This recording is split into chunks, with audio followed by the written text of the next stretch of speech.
I was thinking, like, what are things that we should talk about? Because I was like, I've known you for 34 years, so It's a long time. and you've known me a little bit longer. Yep. Oh, that's funny. Well, thanks for bringing the coffee. Shout Yeah. out to anybody if you come on the show. You're more than welcome to bring a cup of coffee. I'm just saying. Black. Black coffee because I don't keep creamer or sugar or anything like that. I had oh I forget I can't I'm drawing a blank on her name. Amanda. Yeah. So I was like, I have coffee here, and I was like, do you have cream and sugar? I was like, I don't have sugar, and luckily I had like half and half stuff, so she used that. But yeah, this is I'm excited for you people watching. Don't know who this is. This is my sister Rachel. Hello. She's pretty legit, pretty cool. I invited her on the show because a few things I wanted to talk about, like motherhood, mom life, your life story, getting into how you raised your boys and all things good and great. So you want to It's a give, lot. yeah, you want to give just a quick introductory, so you can see your camera there. You can look at the camera, introduce yourself, or you can stay looking at me, whatever you're most comfortable with. Let people know who you are and what you're passionate about. All right. Well, I'm Rachel. I was a single mom for a long time, 4 boys, and recently remarried. And that's been great and an adventure in itself. Passionate about raising healthy children, I would say. Recently, even tapped into education a little bit with some of that, and passionate about the Lord. And yeah. Cool. I love it. So some of these topics I'm sure we've talked about through the course of our brother and sisterhood relationship. And so have you always wanted to be a mom? Yes. I was thinking about this the other day, actually. Okay. I remember being really young and couldn't wait to have kids. Hmm. Like, it was always a passion of mine to be a mom, to be a good mom. And I think even a lot of the way that I parent is probably based on my childhood experiences. Mm, Like, you pick up on things that you would or wouldn't do with your own kids when you think about that, yeah. in a futuristic mindset. But yeah, I always did. I always said I would have 6. So that's kind of I didn't know curious. that. Yeah, I remember that. 4 is good. More is welcomed, I think. But it's, I don't know, motherhood's an adventure. So Do you remember what age you were at when you were like, oh man, I I think it can't was wait to like be a third mom? grade, Oh, so it was like like second and super third young. grade. You were excited about that. Yeah, I remember, they would have you do these journals. Like, do you remember Mrs. Dutchin? Oh yeah. So I had her 2 years in a row, which was special. We were friends the second time around, but she would have everybody do these journals on what you wanted to be when you grow up. Mm, And being a mom was always in there for me. interesting. Yeah, I don't have a good experience with Mrs. Dutchin. So in elementary, we would switch classes for like one course because she did science. Is that what she did?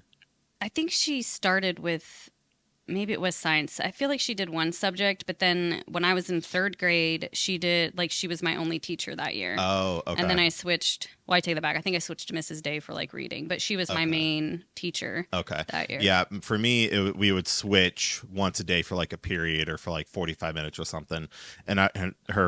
The rooms would have like those big clocks, right? Yeah. So there was a clock on the back wall and the chalk, facing forward. And I used to be obsessed with time. Like, I don't know if you knew that. Interesting. So No. like every 10 or 15 minutes, I would turn around and see what time it was because I just did not like her class. And one day, I looked back to look at the time and there was like 10 minutes left, and I turn around again and she's staring at me and she's like, "Why are you looking at the clock?" And I was like, "I don't know." And she's like, "You do not look at that clock when I am teaching." And I was like, "Okay." Super Wow. embarrassing. Went back the next day, she had brown paper taped over the clock so I couldn't see what time it was. It was insane. But I was like, oh my gosh, this woman is crazy. But as you grow older, you realize she was probably under a lot of pressure teaching Yeah. kids and stuff. So but yeah, that's one of my few experiences with a teacher that I just don't think liked me very much because I just needed to know the time. She was different. It was very much her way. Yeah. Yeah. yeah, we're having like trauma flashbacks. That's so funny. So third grade, you always wanted to be a mom. Yeah. And then I don't remember much about high school. I mean, I remember a lot about high school, but like elementary school, I remember Delroy, which the school's no longer there. They tore that down. Really? Mhm. I didn't know that. Yep, I'm pretty sure they tore it down. They had like a huge ceremony and did all the Wow. things, but yeah, I don't think it's there anymore. Because Carrollton, they got a brand new high school and I think a new elementary school. So like they were like, there's no use for Delroy Elementary School anymore because it was just a quick 15-minute drive Wow. to Carrollton anyway. So I think that's what they ended up doing, and that was probably, gosh, 10 years ago they did that. I Wow. think so. Yeah. So in your high school years, what was that like? I think I was surviving my high school years. I don't think being a mom was on the radar. It was like grow up and move out kind of thing. Yeah. I don't think I thought about it too much Okay. with high school. Okay. And then you did graduate from Carrollton, right? I graduated from Heritage Christian. So I forgot about I was that. in Carrollton until 10th grade, I believe. Okay. And then my junior year, I did online. Oh, I didn't know that. And that was that actually was birthed because of my eating disorder. So mom was like, I don't think some of that was pressure from school, but some of it was just our home life. Yeah. And so mom was like, I don't want to send you back. What are some other options? And we found the online school and I thrived that year. Mm-hmm. And I actually was worried that I wouldn't get a GED by doing it that way. Mm-hmm.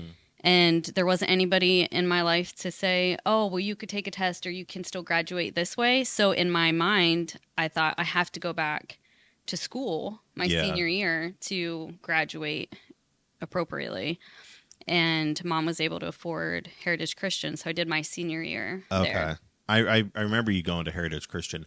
Was that before or after we moved to Brookfield? That would have been before. Before. But if I remember right, I feel like Brookfield was probably at the end of my senior year. Okay. Because I remember us living at the house in Brookfield, but I don't remember you being there for very long. No, I because wasn't you there. eventually packed up and moved to Columbus. Yeah. So what was your reason for moving to Columbus? I had an oncologist here. So that's what brought me here, was the Okay. oncologist at St. James. And in my mind, I thought I would move back at some point, but I didn't. I had connections here, even through Northgate with Sean D, Dan Maxwell, Dave Yost. Yeah. And it just felt right to be here. So I just stayed here after that. Yep. Yeah, I remember having conversations with you like, you need to get down here. You need to move here. It'll change your life. And Yeah. eventually I packed everything up in my black Pontiac Sunfire and shipped down here. And that was 14 years ago. It's a long time. It was a long It's time. hard for me to think back that far. I was thinking before you got here, I was like, man, back in those days, we think, oh, those are the good old days, and Yeah. you're always waiting for like the next season or the next, opportunity or Yeah. whatever. And then when you get to that position or season, or whatever, you look back in the memories and be like, man, I could have done so much more. Yeah. Like, It's so true. I could have been a part of so much more and done more, but so that's fun. So you moved to Columbus. You worked at Lindsay Honda for a really long time. Became was it Steve? Mm-hmm. Steve's personal assistant. Thrived in that. At that phase of your life, what were some of your expectancies moving forward? Like for myself? Yeah. I was really into missions. So at that point, I had already been on a few missions trips. Mm-hmm. One of the biggest ones in that time period was probably Africa. And I love Africa. Yeah. So honestly, there was a part of me that thought, I'm just going to move there. I'm going to start saving money. I'm going to move there, get married over there. Like, you'll see me once in a while. Yeah. Like I was all in. My heart was all in. Obviously, it didn't go that way. But I think there was that. And then for me, I really sought after inner healing for myself. I would say around that time, I knew some things were off internally, if that makes sense. Yep. And so I would say that was probably when I really dug into that as well, through church counseling and other avenues. Yeah. And then I relapsed. So we went through that journey. And I think at that point it was just survival. I still wasn't thinking about motherhood, except for the fact that they did want to do a hysterectomy. And I remember like crying out to God, like, I do not feel like I'm supposed to do this. And there was something in me that had always felt like I would have my own children. And I'm for adoption, like I would still adopt, but it felt like it was supposed to come from me, like they were supposed to come from me. And I had a dream and I could see that I had boys, but like their faces were blurred out. And the Holy Spirit said, "You will birth children from your womb." And right when he said that, I woke up. Okay. And so that was like something that I was secure in myself with, was knowing the voice of the Lord. Like, and when that happened, I knew that you can do whatever you need to me, but you're not taking out my uterus and my tubes. Like, Yeah. I just knew with that's what gave me that hope and security to go through treatment and not have surgery. Yeah. And then it was a couple years after that, I got married. I had the boys back to back. And even their stories are amazing because there was something with each of them that should have taken their life out. And I just look at that whole picture, and even mom, like, I don't want to uncover anybody, but it's a miracle that mom was birthed and that she's here. And you think about just that generational lineage that was supposed to be here today. Like, she birthed you, me, Liz. Yeah. Like, that was for a reason. Our children are for a reason, but just that the enemy had tried to take us out, or, you know, our children, future children out way back when. Yeah. Like, I think that in itself is so powerful. Yeah. So to backtrack a little bit, you had stage 4 ovarian cancer. Dysgerminoma, yeah. What was it? It's called dysgerminoma. It's a form Okay. of germ cell cancer, which is found in your ovaries. Oh, okay. Okay. So talk about that a little bit, because I think your story alone is super encouraging for a lot of people, or anybody who will listen to this or who knows your personal journey. Yeah. You were living with so we lived in a condo together for a year and a half, something like that. Something about that. And then you got hit with that, and I was 18 at the time, still a punk, not making crap money. Like, I could not afford to live on my own. So you moved in with Chuck and Jamie, and then I eventually moved in with Chris and Laura for a season. Talk as much or as little about your journey and going through that, and kind of like, what was your mental capacity? Like, where were you at with it? Because obviously it was a lot to go through. It was exhausting. But even like, sometimes I'll think about that when you were living in their basement going through treatment. I think a lot of that is still kind of like not a blur, but it was something that like I didn't really realize what was happening. I was like, I'm just the brother who, you know, showing up and loving on you and, you know, doing whatever. But what was that season like for you? I think I numbed or dissociated myself from a lot of it. There are moments that I think defined me in some ways. I don't think that I would have survived without Jamie and Laura. Jamie learned how to give me my shots from her sister-in-law that was a nurse. Yeah. She took me to my appointments. She kept me alive. And there were times where, you know, I'll just be honest, like, I was ready to die. And I think she picked up on that one time, and she was like, I need you to tell me, like, if you're to that point. And it was so that she could hide, like, the medication that she had, you know, because I think she just recognized I was that low. And it wasn't that I was like giving up on God. It was just like, I've reached the end of myself. And it's a very lonely journey. Like, you can have people surround you, and I did. I mean, you came and visit.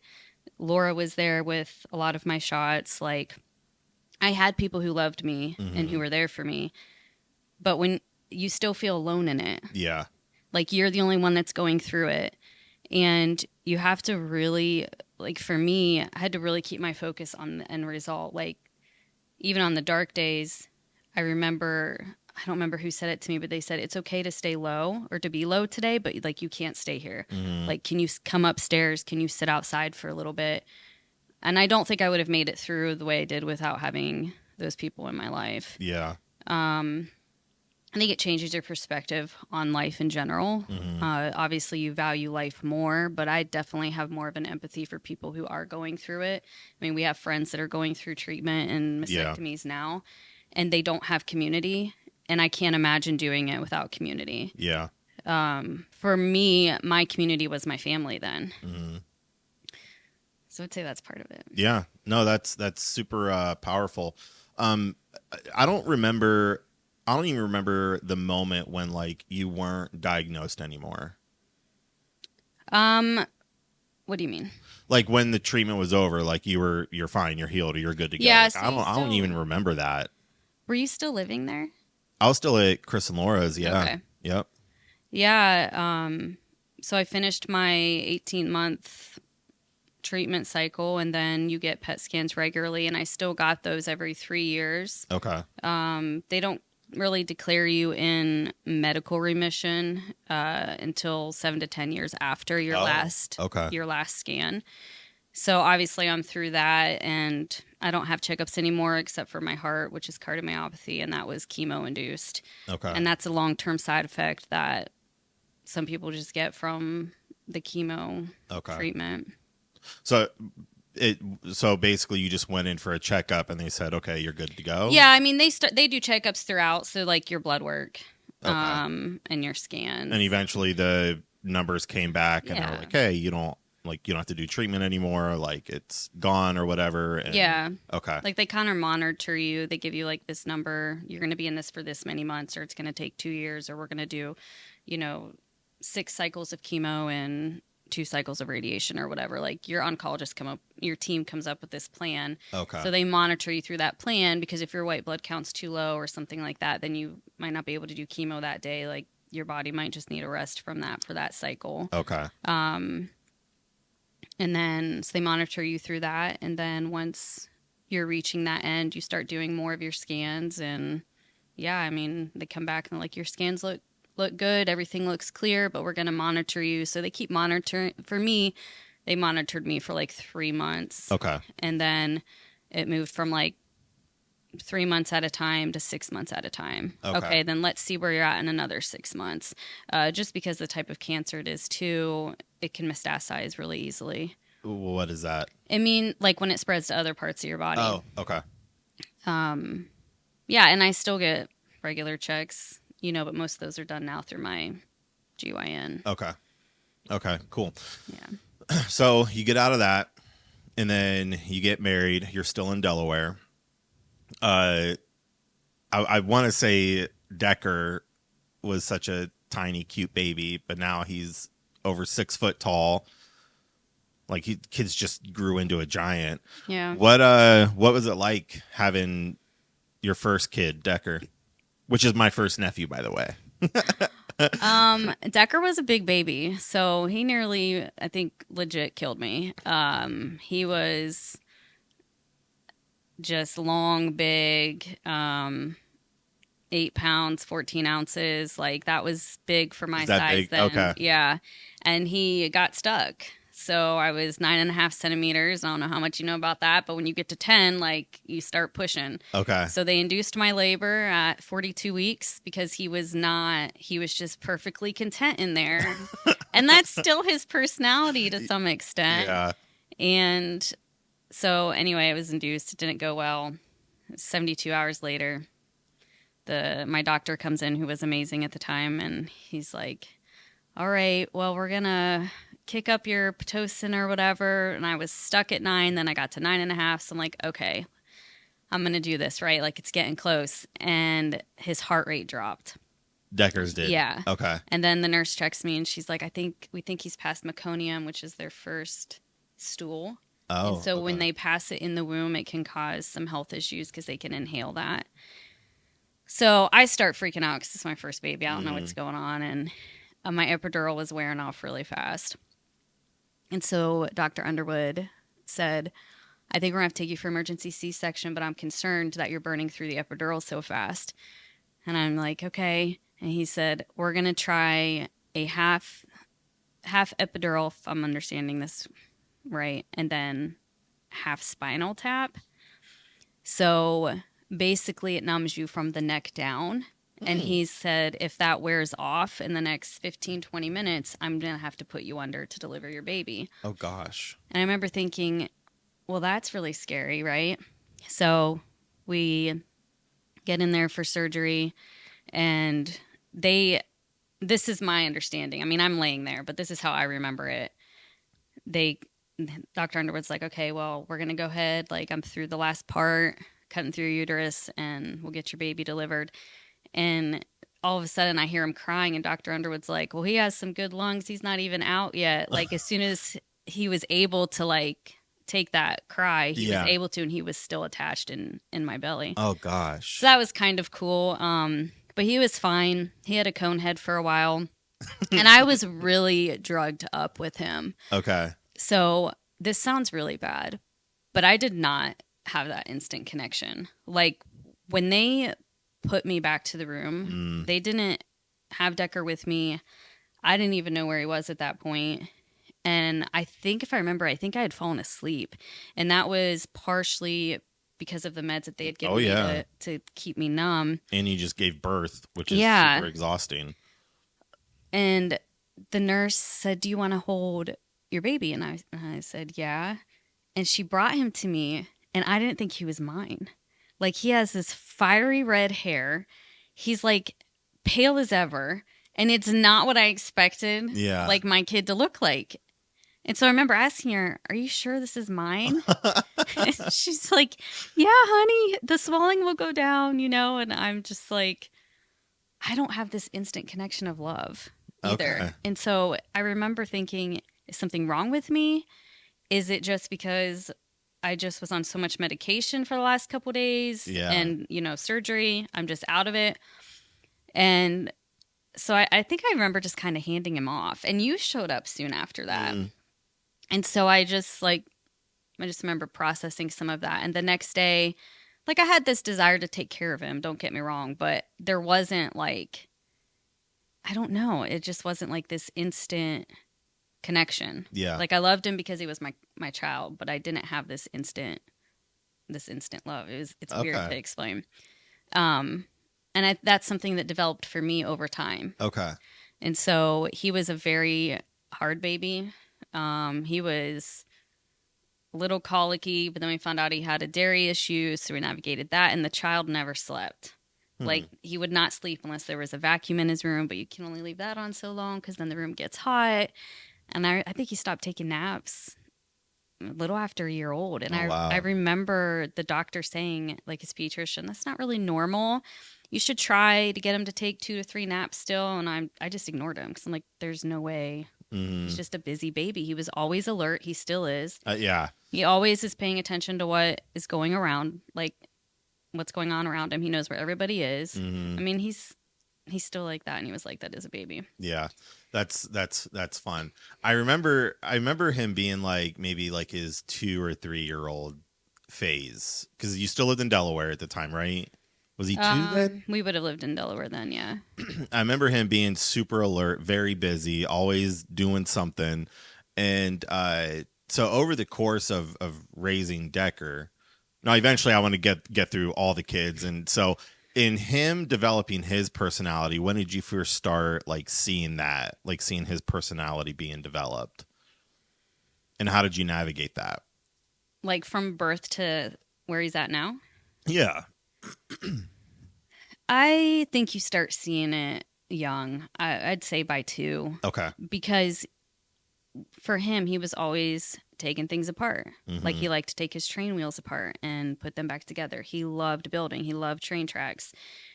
And I think it'd be easy to look at some of that and go, well, that's normal kid stuff. But it was everywhere we went, like COSI, the library, parks. You know, he always gravitated towards things that used his mind in that way. Does that make sense? Yep. No, I remember him setting up booby traps. Yeah. I mean, he's a thinker, and he'll figure it out. You know, when Oliver came along, I mean, he would use his brother to like help him get snacks. You know, I mean, he was smart, and his personality is still like that to this day. Yeah. I think he, even as a kid, as a baby, a toddler, well, maybe not baby, a toddler into like, you know, early elementary, he could be sneaky quiet. So do you remember? I'd have to pay attention to that Yeah. because he knew which stairs to step on that so they wouldn't creak, Mm-hmm. and sneak down and eat or get into something. And so you have to get creative with parenting some of that because it's Yeah. not bad. And I think it'd be easy to parent that out of Yeah. a child, but I never wanted to squash that in any of them, Mm-hmm. if that makes sense. Yeah. Yeah. So Decker, how old was Decker when you had Ollie? So Decker had just turned 1, so they're a year and a Oh, it week was that apart. fast. Okay. Yeah, so I was a couple months pregnant with Oliver. No, I'm sorry. Decker was a couple months old when I found out I was pregnant with Oliver. Okay. And I didn't think that could happen. So that was a news flash for me. Yeah. Um Decker and then Oliver was born and he had to go right to the NICU. Yeah. So So talk same about day. Ollie's journey.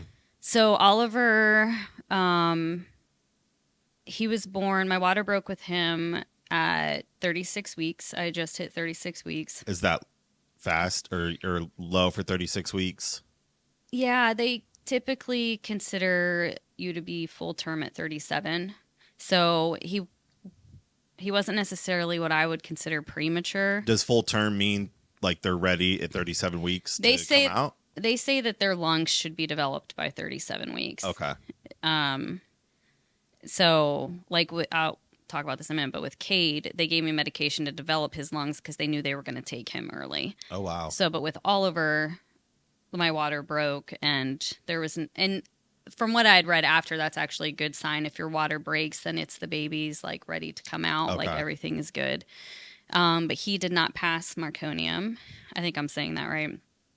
And I had a C-section with him. Yeah, I just wasn't progressing with him either. And so he came out, everything was fine. And I remember Jamie coming to the hospital to see him, Jamie and Chloe. Mm-hmm.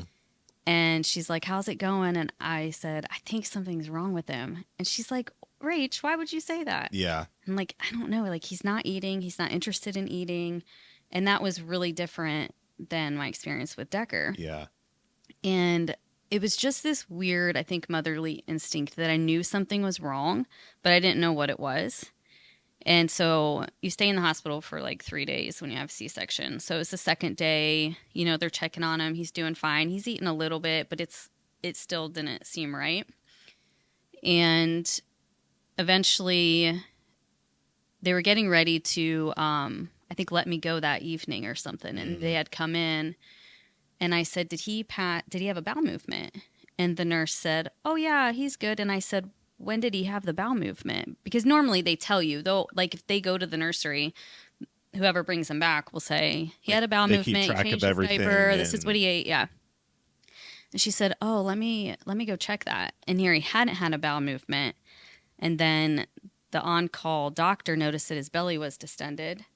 And it just like everything from that point just started happening so fast. The doctor came in and woke me up and said, "I need to talk to you about something concerning your son." Mary had come to see me Okay. and Decker was there. So she put Decker in the sink, like in the hospital to keep him busy so that Yeah. like this doctor could tell me this. And he said, "I think he might have something called Hirschsprung's disease. And it's a rare intestinal disease where it's called your gangling cells, I think. But basically they stop forming in the intestine to your rectum. So you can't push out stool." And then later we found out that he actually didn't even have a hole down there. Like it was closed.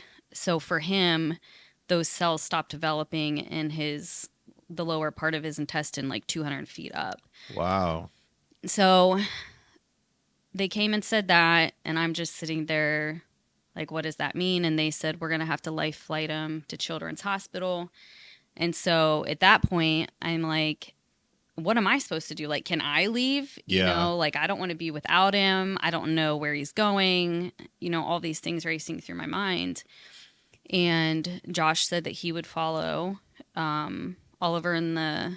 he would follow Oliver down there. Mm. And so they get him all in and take him down to Children's. And my doctor then, Dr. Rouse, who's amazing, came in and said, I'm going to release you early, but you have to promise me that you do not walk. Like you are wheelchaired everywhere. And she's like, if you start bleeding or if your blood picks up, like you need to call me immediately. And so I honored that because one, I don't want to hurt my healing, but Right. I'm like, that's the only way I can get to him, then fine. I think Jamie drove me there. Okay. And then, that was hard to walk in and see your baby up to a million wires. They had intubated him at that point. Yeah. Like, it's a shock, like, to your brains. Like, It's hard to process. I remember visiting him in the NICU because Chris had brought me, and I remember seeing him around the glass, little bed area, and he's got wires and tubing. It's one of those moments where I remember being there, but you don't know. For me, it was like, I don't know what I'm supposed to feel here. yeah. Because, like, I'm just meeting my second nephew for the first time. I don't know what is going on, or I know there's issues. They're dealing with it. But it was like, kind of like numb in a sense. Like you Yeah. mentioned earlier, like it's kind of just numbing because it all happened so fast. And I would assume, like, you giving birth, you would think, like, obviously every mother wants everything to be flawlessly perfect, no issues. But, like, when stuff like that happens, it's like, this is a first experience. Like, what am I supposed to feel with this? Yeah. Like, so how long was Oliver in the NICU for? So it took a while for him to get his official diagnosis, which Okay. was annoying. The first rectal biopsy came back inconclusive. And so they weren't sure really if he had Hirschsprung's or something else going on. So then we had to wait until he was strong enough to do another one, which was like a week or two. And Okay. that doesn't sound like long, but when you're sitting in there and your kid's on TPN, which is basically just fluid to keep him alive, like it feels forever. Yeah. So then that came back positive. I want to say he was maybe 3 or 4 months old. Okay. When we were able to bring him home. And what they had done is gave him a colostomy bag. So they found... I remember that. So that surgery was about 13 hours. And basically what they did is they cut him open and then they go into his intestines, like from where the rectum should be and up, and do a biopsy of each, like... I don't know. I don't want to say cell because that's extensive, but they do biopsies until they find the gangling cells again. And then they cut that off, remove that intestine, and then pull that healthy intestine up through his belly. Okay. Which is ostomy. So he came home with that, which that was... Is an experience. And I had a 1-year-old, a very busy 1-year-old, and learning how to take care of Oliver. And then it was soon after that, he started projectile vomiting constantly. And they had told me that if he starts vomiting, he needs to come back in because it could be enterocolitis and you can die from that. They had removed 200 feet of his bowel, which is pretty significant number. 250 feet? 200. Oh, 200. Still. That's a lot. Jeez So it doesn't give Louise. him a lot to work with. And come to find out that he had anaphylactic allergies. So then... And that is anaphylactic. Anaphylactic is like where... you stop breathing, like you could die. Oh, okay. So found out that he was anaphylactic to dairy, eggs, and peanuts. And most formula has dairy in it. Dairy. So when he couldn't do so there's protein in dairy and lactose in dairy, and he's allergic to both. So like some people could do a lactose-free formula and be fine, but he couldn't. So that was another, experience trying to navigate that. And then he had his colostomy bag until he's about 7 or 8 months old. Okay. Because he needed to be big enough and strong enough for the reversal. And so for that, they created his hole and pulled his ostomy, his intestine down there, built like basically a sphincter so that he can feel it when he has to go number 2. Okay. And have bowel movements. Wow. And we're super fortunate because he had his surgeon that he had at Children's is no longer there. He actually makes pacemakers for intestines in Africa. Wow. But he was one of the best. and he had that Oliver was one of his last patients. Wow. So I'm really thankful for the timing of that because there's a lot of kids that don't have success stories with ostomy reversals, Hmm. and I'm thankful that that's not been an issue for him. Yeah. What was it like trying to find foods for Ollie? Well, he was on something called EllaCare, which is basically an amino acid formula. It's stupid expensive, and there was nothing in it except for proteins, amino acids to keep him alive. And I think that plays a little bit into his size today, Hmm. and I know that bothers him. But as far as solids, they're not really as picky. At least mine weren't when they were younger. Hmm. So he did avocado. He could do bananas. He could do most meats. Okay. He just couldn't do eggs or yogurt. They do have a dairy-free yogurt, which he did like then. And today there's a lot more options Okay. with dairy-free than there was when he was a baby. Yeah. Yeah. So in his growth process, what were what were like some of the main food groups? Because like obviously you had to do like a ton of research to Hmm. even buy foods that he could snack on or to eat. Was it kind of basically like whatever you would go and find, if that worked, you would just like buy a lot of it, that way he could get some like solids in them and Yeah, it's hard for me to remember, I think, some of those details because I just was in it and doing it. surviving? Um, I don't know, like they had dairy-free butter then. So I would do noodles and like he could do meat, Okay. when he got a little bit older.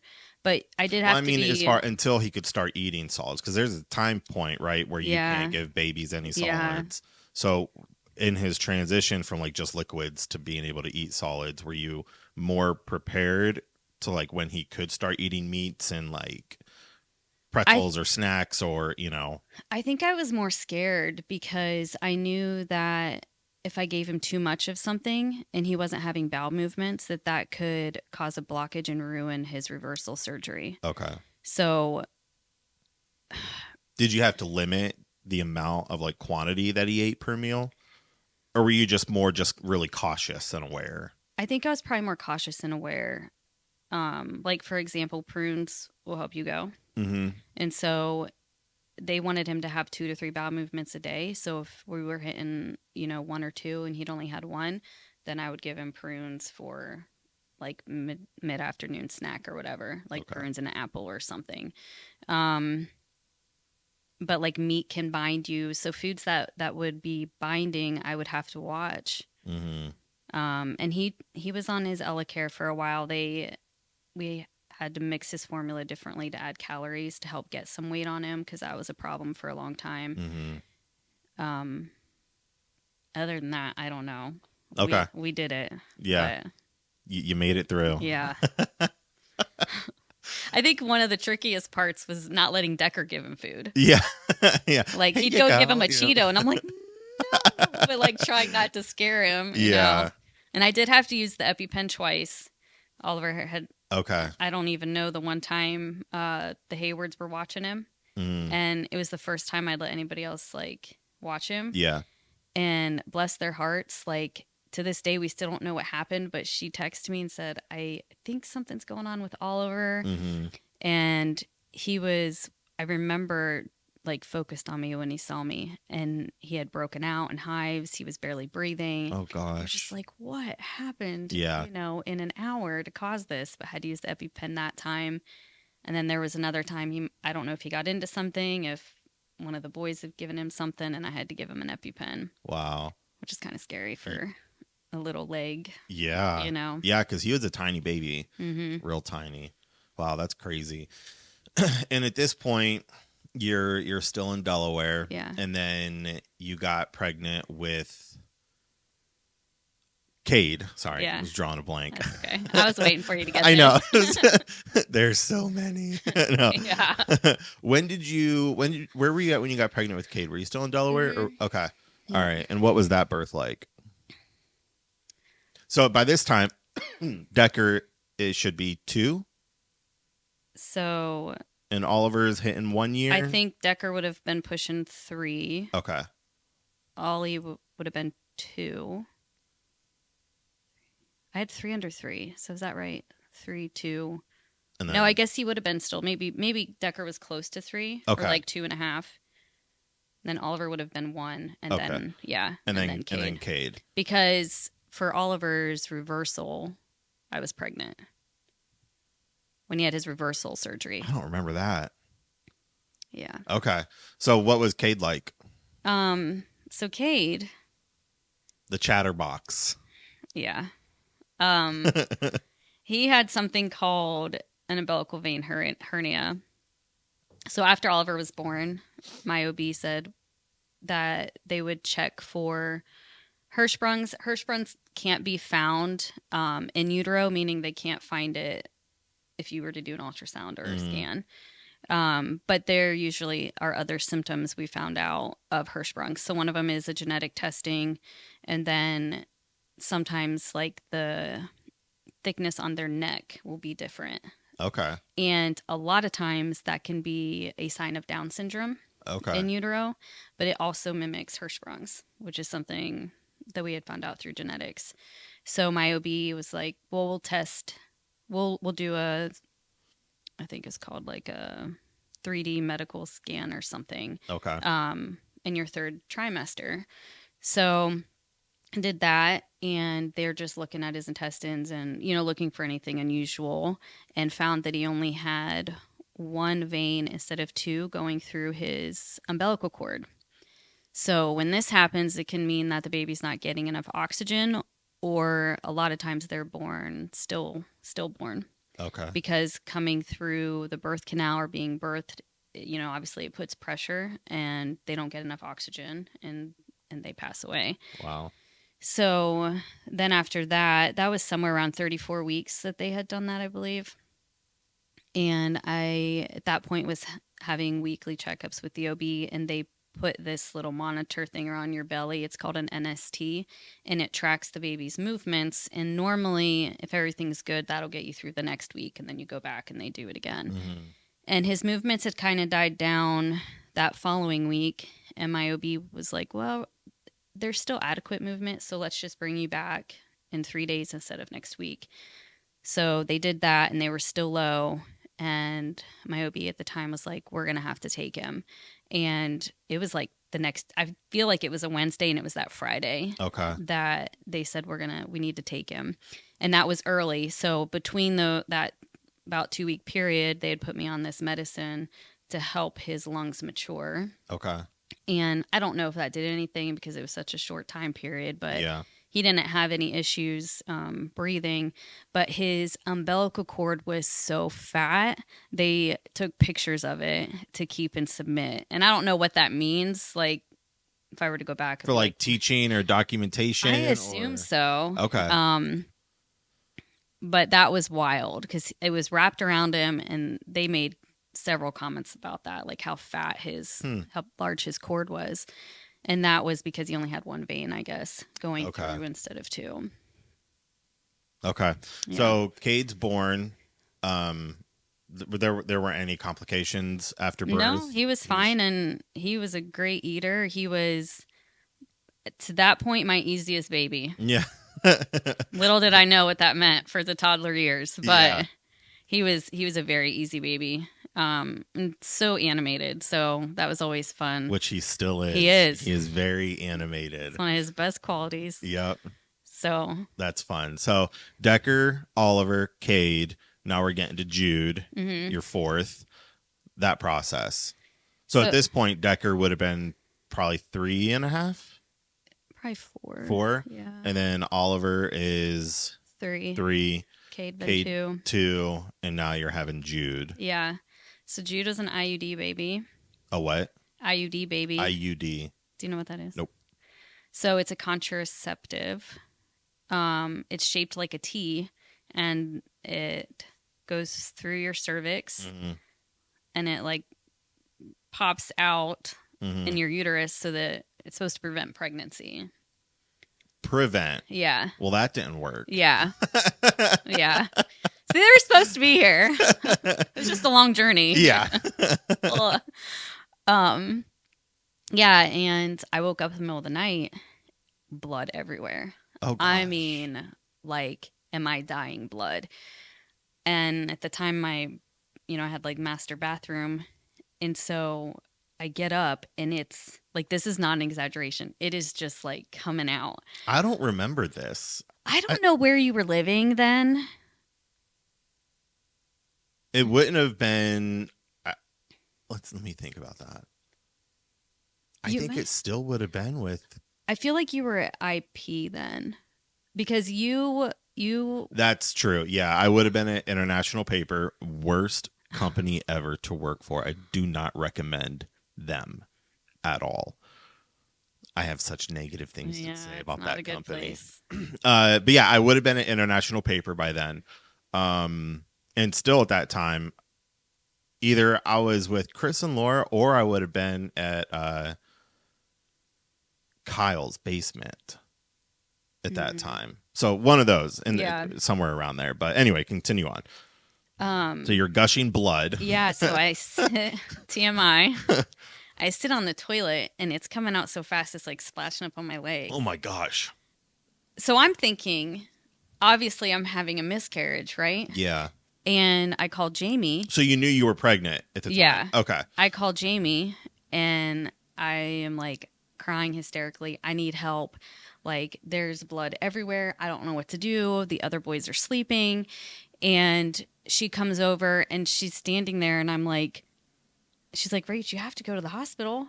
And so get to the hospital and they told me that Jude was a twin and I was losing the twin. Now I had had ultrasounds up to this point and they like nobody had said, "Oh, you're having twins." Yeah. And so this part grosses me out a little bit because they couldn't do anything to remove that twin. Mm-hmm.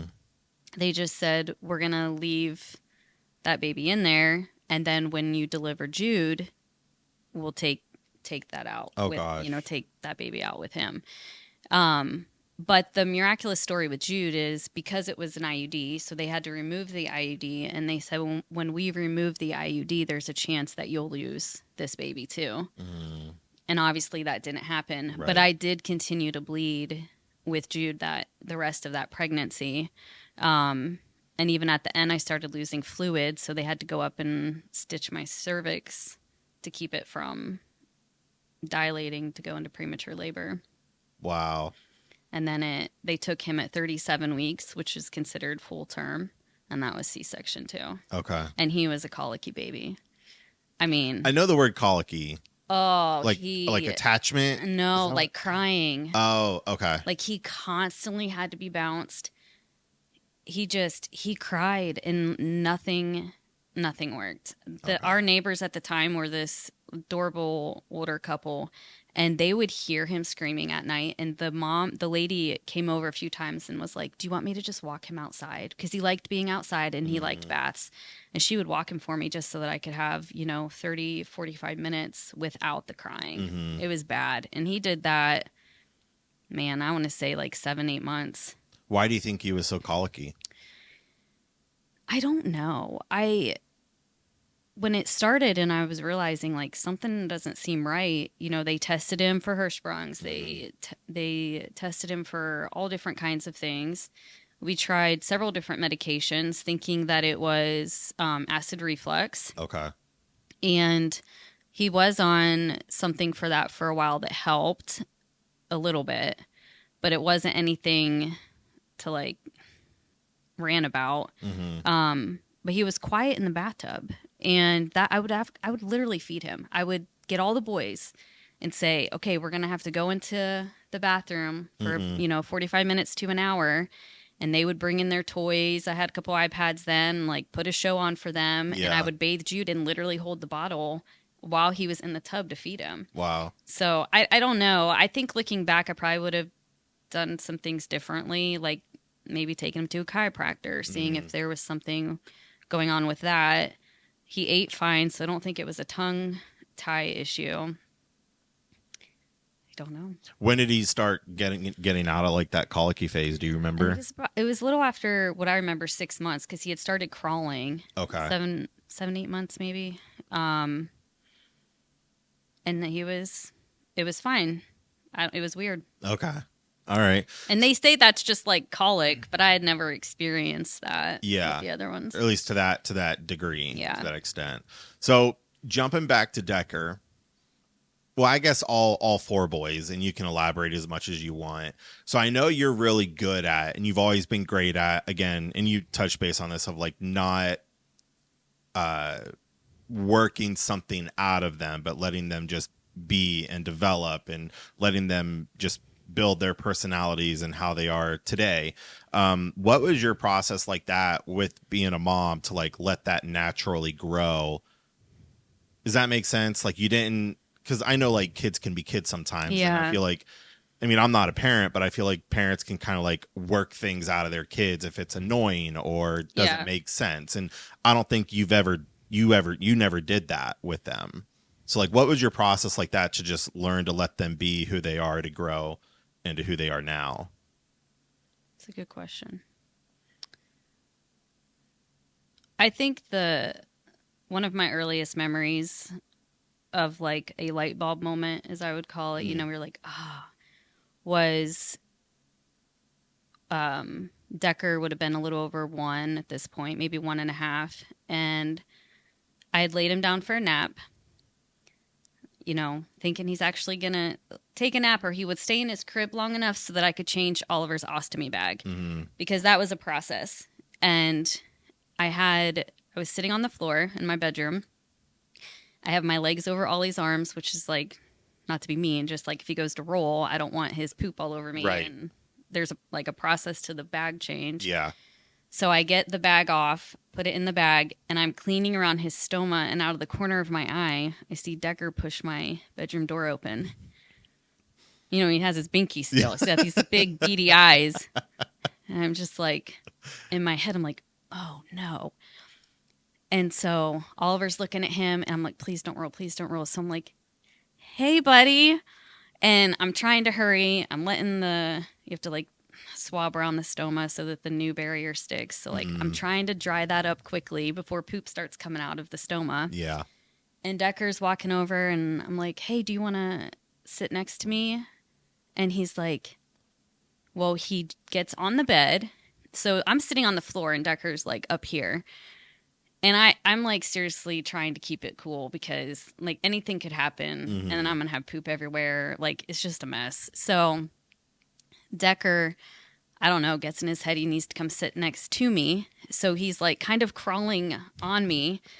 I'm getting ready to like put the bag on, and he knocks the lamp over, and it breaks. And so now I have, in the moment I'm like, oh my gosh. And he hurries and runs behind the chair that we had sitting in the corner. And I was really ready to be like, why are you out of your crib? Yeah. Like, you should still be in your bed. I didn't even know he could crawl out of his crib yet. And the Holy Spirit said, how you react is going to make a difference in him. Mm-hmm. And I think that was a moment for me where I realized, like, my parenting is more about my reaction than their behavior. Mm-hmm. Like, he didn't mean to knock the lamp over. And it would have been really easy for me to snap at him. But it had really nothing to do with him. It was me like trying to hurry. Been very like I was internally irritated. I don't know. That's an early moment that I have where his curiosity isn't bad. I just have to parent it differently, if you will. Mm-hmm. And I think it's that way with all of them, in different ways. Like Cade likes to try new things. Mm-hmm. He loves to be in the kitchen, but that creates a lot of extra mess. Yeah. So I remember him being like 3 and 4, and I'd turn the corner, and he's got a huge mess on the floor, making himself a snack with Lord knows whatever he could find in the pantry. And sometimes that included, powdered sugar and flour. And you're just like, how did this happen in 5 minutes? Well, I could go, what are you doing? Or, okay, now you have to clean up all of this mess. Like, it's so easy to project, I think, our own frustration out on our kids, Mm-hmm. instead of saying, okay, next time you want to create something, can you come get me and we'll do it together? Mm-hmm. And he's like, yeah. Okay, I don't think this is going to taste good, so let's clean it up together and try something new. Yeah. But that it's hard to do that. Yeah. And it's hard to be consistent because I'm not perfect by any means. But there's definitely moments where it would be easier or would have been easier just to spank them, or it would Yeah. have been easier to say, I told you no. But for me, I always felt like getting to the heart of why Mm. is important. Um, and I feel like everybody, like they were born with who they're already going to be. Like they have all of that inside of them when they're born. Yeah. And I feel like my job as their mom is to pull out those gifts and come alongside of them, Right. not parent it out of them, but figure out like how can I best serve you Mm. on this journey in your childhood. And Cade oftentimes was considered very stubborn and, what some people would say strong-willed. Mm-hmm. And I ran into that with the school district a lot. And that was eye-opening in some ways. They had gone to a private Christian school for a while, and it was one of the worst experiences I Okay. think I've ever had with them when it comes to education. And that was disheartening because I felt that a private Christian school would have been better than a public school. Like there Mm-hmm. was something in my mind that thought that would be safer, and it couldn't have been further from the truth. What made it challenging? Um, I think I think just the culture that they had established amongst themselves and the way that they taught was very disciplinary. Mm-hmm. And I don't need you to discipline my kids. Yeah. It was very strict. And I'm not saying that some kids don't need that, but it wasn't the right fit for us. Mm-hmm. And I remember Cade, so they had all the boys repeat a year. And I was a little bit like, I don't know if I agree with that, but they Mm-hmm. really pushed it. And that's not completely out of the norm if you go from a public to a private school. A lot of private schools do have, I would say, maybe better education or higher education, if you will. Like Okay. if you have a kindergarten coming out of public school, he may or may not know how to read. If you have a child coming out of kindergarten from a private school, chances are they're reading pretty well. I'm Mm-hmm. not saying that like in every situation, but in my experience and what I've seen, That's what it was for you. yeah. Okay. But Cade had gone through this moment where he started wetting himself in class. Mm-hmm. And the first time it happened, I'm thinking, like, he didn't let the teacher know he had to go to the bathroom, or like, there's more to the story. And so I picked him up and I said, Hey, buddy, what happened at school? Did you let the teacher know that you had to go potty? And he's like, No. And I said, Okay. Is there a reason? Did you feel like you couldn't tell her? And he said, I already did my ABCs and I didn't want to do them again. So I'm like, okay. So, I tried to work through that with him. And Yeah. I said, I know you probably don't want to do it again. You already know how to do it. And that was hard for him because repeating kindergarten was boring. Mm. Like he knew all of this. And Okay. Kate is one of my best readers. Like it wasn't, I think he would have been fine in first grade. So anyway, a couple weeks go past and it happens again.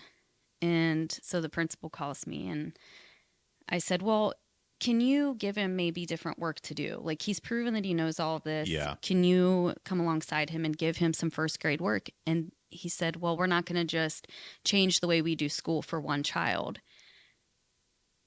And I remember just like taking a moment and I said, I'm not asking you to change the way the classroom is ran. I'm just asking if you can give him a couple different pieces of work, paper, different worksheets to do that are challenging to him because Yeah. it's not, I don't think he's being challenged and he's acting out.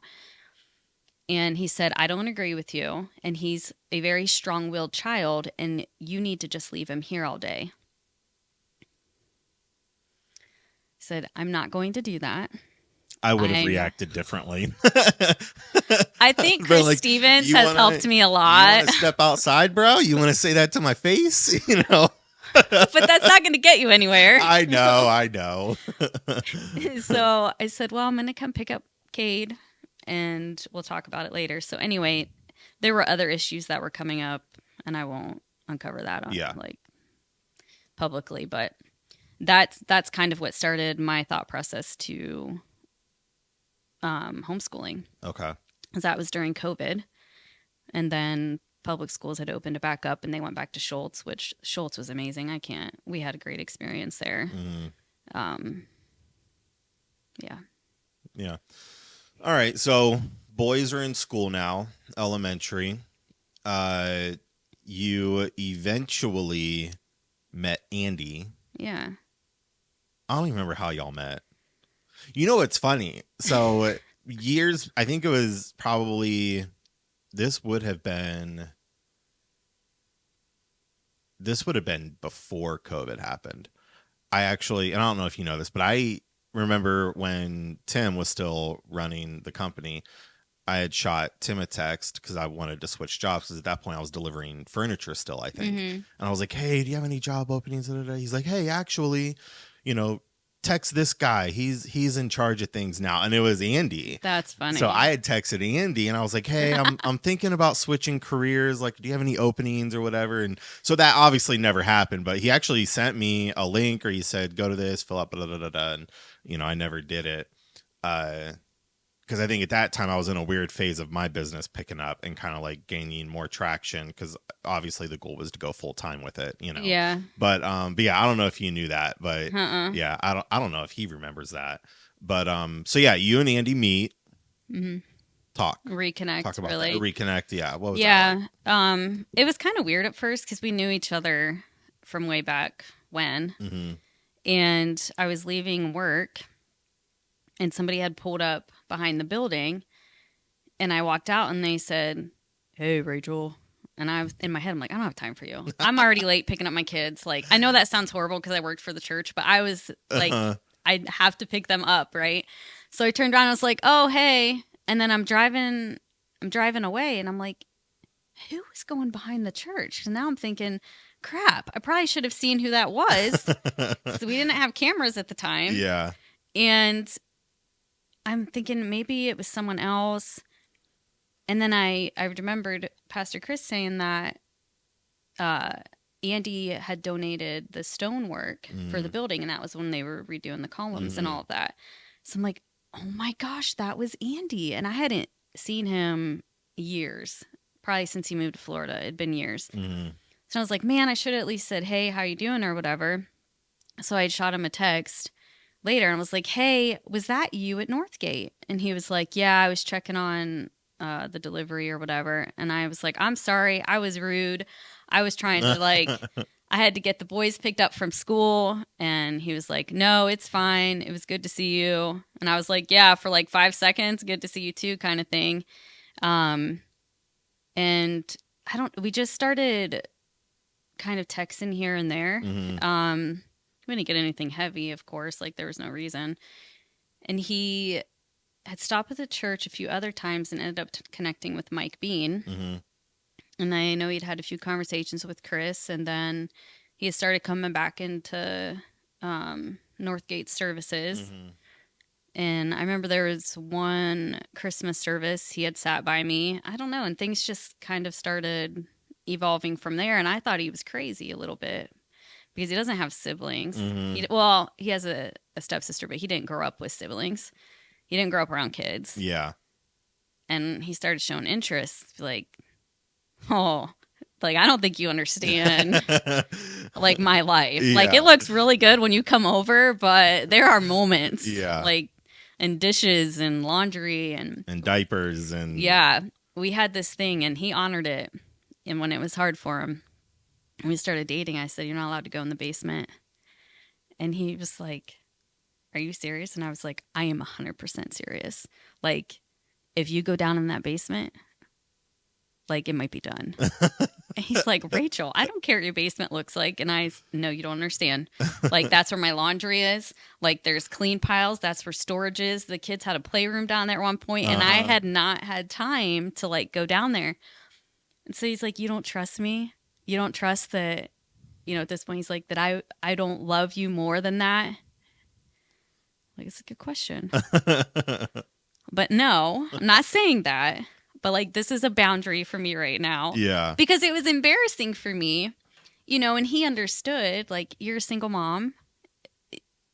It's impossible to think that every area of your house would be clean. Yeah. But for me, like that was a dumping area. Like I didn't know what to do with it. It It just went goes in in the the basement. basement. So Who initiated who to go on like a first date? Do you remember that? I I don't think it was me, but he probably would say it was me. But I don't Mm. really know that we know. Okay. I remember one of the first times he had come to the house. The boys weren't there. That took me a while to let him around the boys, Mm. because of some other things that I had gone through previously. Yeah. I could not let them go through that again. Right. And so that was a while. But anyway, he had come over one night. He wanted to hang out, and I said, "Oh, I'm wrapping presents." And it's funny because he was like, "Oh yeah, I'll come wrap presents with you." Uh-huh. Do you know how many presents that Joker has wrapped now? One. None. And so sometimes I'll bring that up, like, "Oh, you remember? Yeah. Like, you used to come over in a hurry to help me wrap." Uh-huh. But that was one of the nights I think where we had like a more of a deeper conversation, like Okay. kind of his story and his journey from Florida back to Ohio, and just some things that I had come out of, and like not wanting to rush into anything with the boys. And Jude was really young, like so was Cade, but Jude was young. I mean, he wasn't even in kindergarten yet, and I knew that he would like attach to him quickly. And so I was just very careful with that. And Andy respected that. He never pushed me to be around them. And even when he did, something that I appreciated about him is he never immediately went into like a dad mode. Yeah. Like his perception wasn't, I'm marrying you to be their dad. It's an added bonus that he takes on that role. But I think that him marrying me was really for me. Like he loved me, and the boys were an added gift to him. Yeah. If that makes sense. Yeah, for sure. Yeah, I like that. I remember I remember a little bit. I think it was when we were helping him move into his new house, and you guys weren't engaged yet, but I think he was dropping me off, and I eventually asked him. I was like, "So, I was like, out of the blue, I was like, when are you going to ask my sister to marry you?" And he started laughing. But it was really cool to see his excitement, because I think like after a day or two, he's like, "Oh, I'll show you the ring, and I'll show you this and that." And it was actually, we were hanging out at his new house, I think for like a cookout or something. And you were outside with the boys, and he's like, "Come here," and took me into his bedroom, and he showed me the ring. I was like, "You go, boy." That's cool. That's awesome. So yeah, it's super cool. It was funny because I think we were both really slow in the beginning, like not wanting to rush into anything and didn't want to waste each other's time either. But then when we crossed that moment, I remember talking to him and being like, "So what are we doing here? Yeah. Like, are we moving forward? Are we not?" Like, and it was just funny because he still brings it up now. Like, you were basically like, "Crap, or get off the pot." Yeah. And he's like, "And I was working on it." It's just funny. Yeah, he's such a good guy. So going into a little bit more on your personal life and experience, what were things, and again, you can share as deep as you want to go or keep it as light. In your history, what do you feel like things that were, I don't know if robbed is the right word, or taken from, and how have they been like 100% been like restored and redeemed for you, and being a mom, a wife, now homeschooling your kids, which we'll get into that because I'm curious to get more information about that. But like for you personally, what have you seen that you've been involved in to where you're at now and go, this is, I wouldn't expect anything less. Like, this is amazing that I'm living in right now. Man, that's a deep loaded question for me. Try to unpack all of that. It's a lot. Yeah. Obviously my health and the boys. Mm-hmm. I'm I'm just so grateful to the Lord in that I knew his voice early on. I'll say, like, there are a lot of things I wish I wouldn't have done as a teenager, a young adult. I wish that I could go back and change some things. Even with some of our family members, if I could go back and redo some things that I said or some of my actions, I would do it in a hot Yeah. minute. And but something that I am proud of myself is the way that I hear the Lord and learn to trust that, because without that I wouldn't have the boys. And for me, like when I was going through all of that, I had a lot of people that I thought would be there for me that weren't. And somebody close to me had said, I'm not going to watch you dig your own grave. You're on your own. And that always stuck out to me after when I conceived Decker and birthed him. It was like, I don't want to say slap in the face, but it was like this victory moment of Yeah. like, I told you that I heard from the Lord. I did what he said, and now I have a child. And to be Yeah. able to say that over all of the boys, like, it means something to me that I heard the Lord right. Like, it's a testament that I do here. So I feel like that was restoration, in some ways, specifically with children. I feel, man, this goes so far. I think I won't say we. I feel like I was robbed of a lot of things in my childhood. And I will say that throughout my life, the Lord's been faithful to give me father figures. Yeah.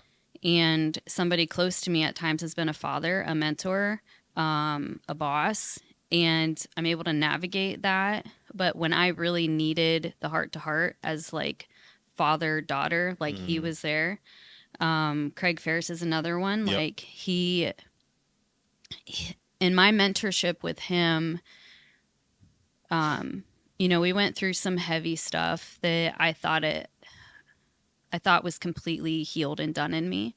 And he saw some things that there were still pieces, fragments, and he went after that. Yeah. Some of that came back to self-confidence and my identity because of some of the other things that I had been through and some of the things that happened to my children that I couldn't protect them from.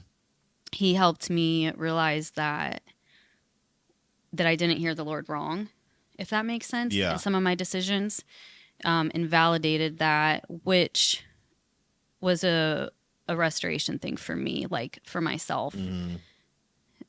I think that's something that is hard with parenting is you can do everything right. You can protect your kids the best way that you know how. You can have all of the safety nets up, and they're probably still going to get hurt one way or the other. Yeah. And to not allow that guilt to take over who you are as a parent or a mother. Yeah. And that's something that he helped walk me through when it came to the boys and some things that they've unfortunately been through. Yeah. So that I think our family is still on a journey of restoration. Yeah. But I feel like things are shifting with that, and I'm excited for that, to see that like complete Unfold. Yeah. And, yeah. Yeah. I think the restoration of family for the boys and I, something that I'm so grateful for with Andy is he came alongside of the way that I parent. Yeah. And co-parenting is hard, and co-parenting is hard even if you're both healthy, and there are things that we've had to work through and I've had to adjust on. But in doing that, it's brought a lot of restoration to our home, like what a healthy home should look like between husband and wife. Yeah. And then, my sons and me and the boys and Andy. They had never seen a healthy marriage up to that point, And I think watching them feel safe around him has probably been one of the biggest heart moments for me. And super rewarding. Yeah. Yeah. In terms of like communicating with the boys and communicating with Andy, so one, your goal has always been to like give the boys freedom to express, freedom to talk, freedom to try new things. In communicating with them, do you I want to make sure I ask this correctly. Do you communicate with each boys differently without changing who you are or how you parent? Because they all have different personalities. Yeah, So how do you communicate to them on their level separately, but also in like that sense of togetherness? Does that make sense? I think so.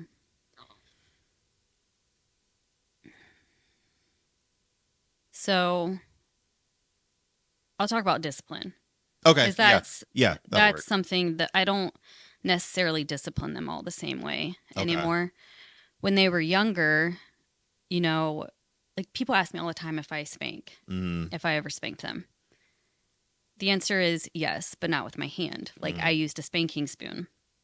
So when they were younger, I would say, "Give me your eyes," and I still do this. Like, give me your eyes. mm, I need your attention. So if it's something universal, like I need you not to cross the street because you're going to get hit by a car. Like mm, when they're younger, I would discipline that the same way. Give me your eyes. If you cross the street again, or I would say if you choose to cross the street again, I'm going to have to get the spanking spoon. mm. Do you want to like kind of help them make a Make a choice on choice. what? And that helped when they were younger. And I would say most things, it was, I didn't have to like adapt to I their remember. I remember one choice you would give. You would say, "What was it? It was something like, happier room. yes, happier room." That's what it was. So that comes from the book. I think it's called Loving Your Kids on Purpose by Danny Danny Silk. Silk. Yep. And he was definitely somebody that I did a lot of studying, like with his books and Mm, his lectures and stuff.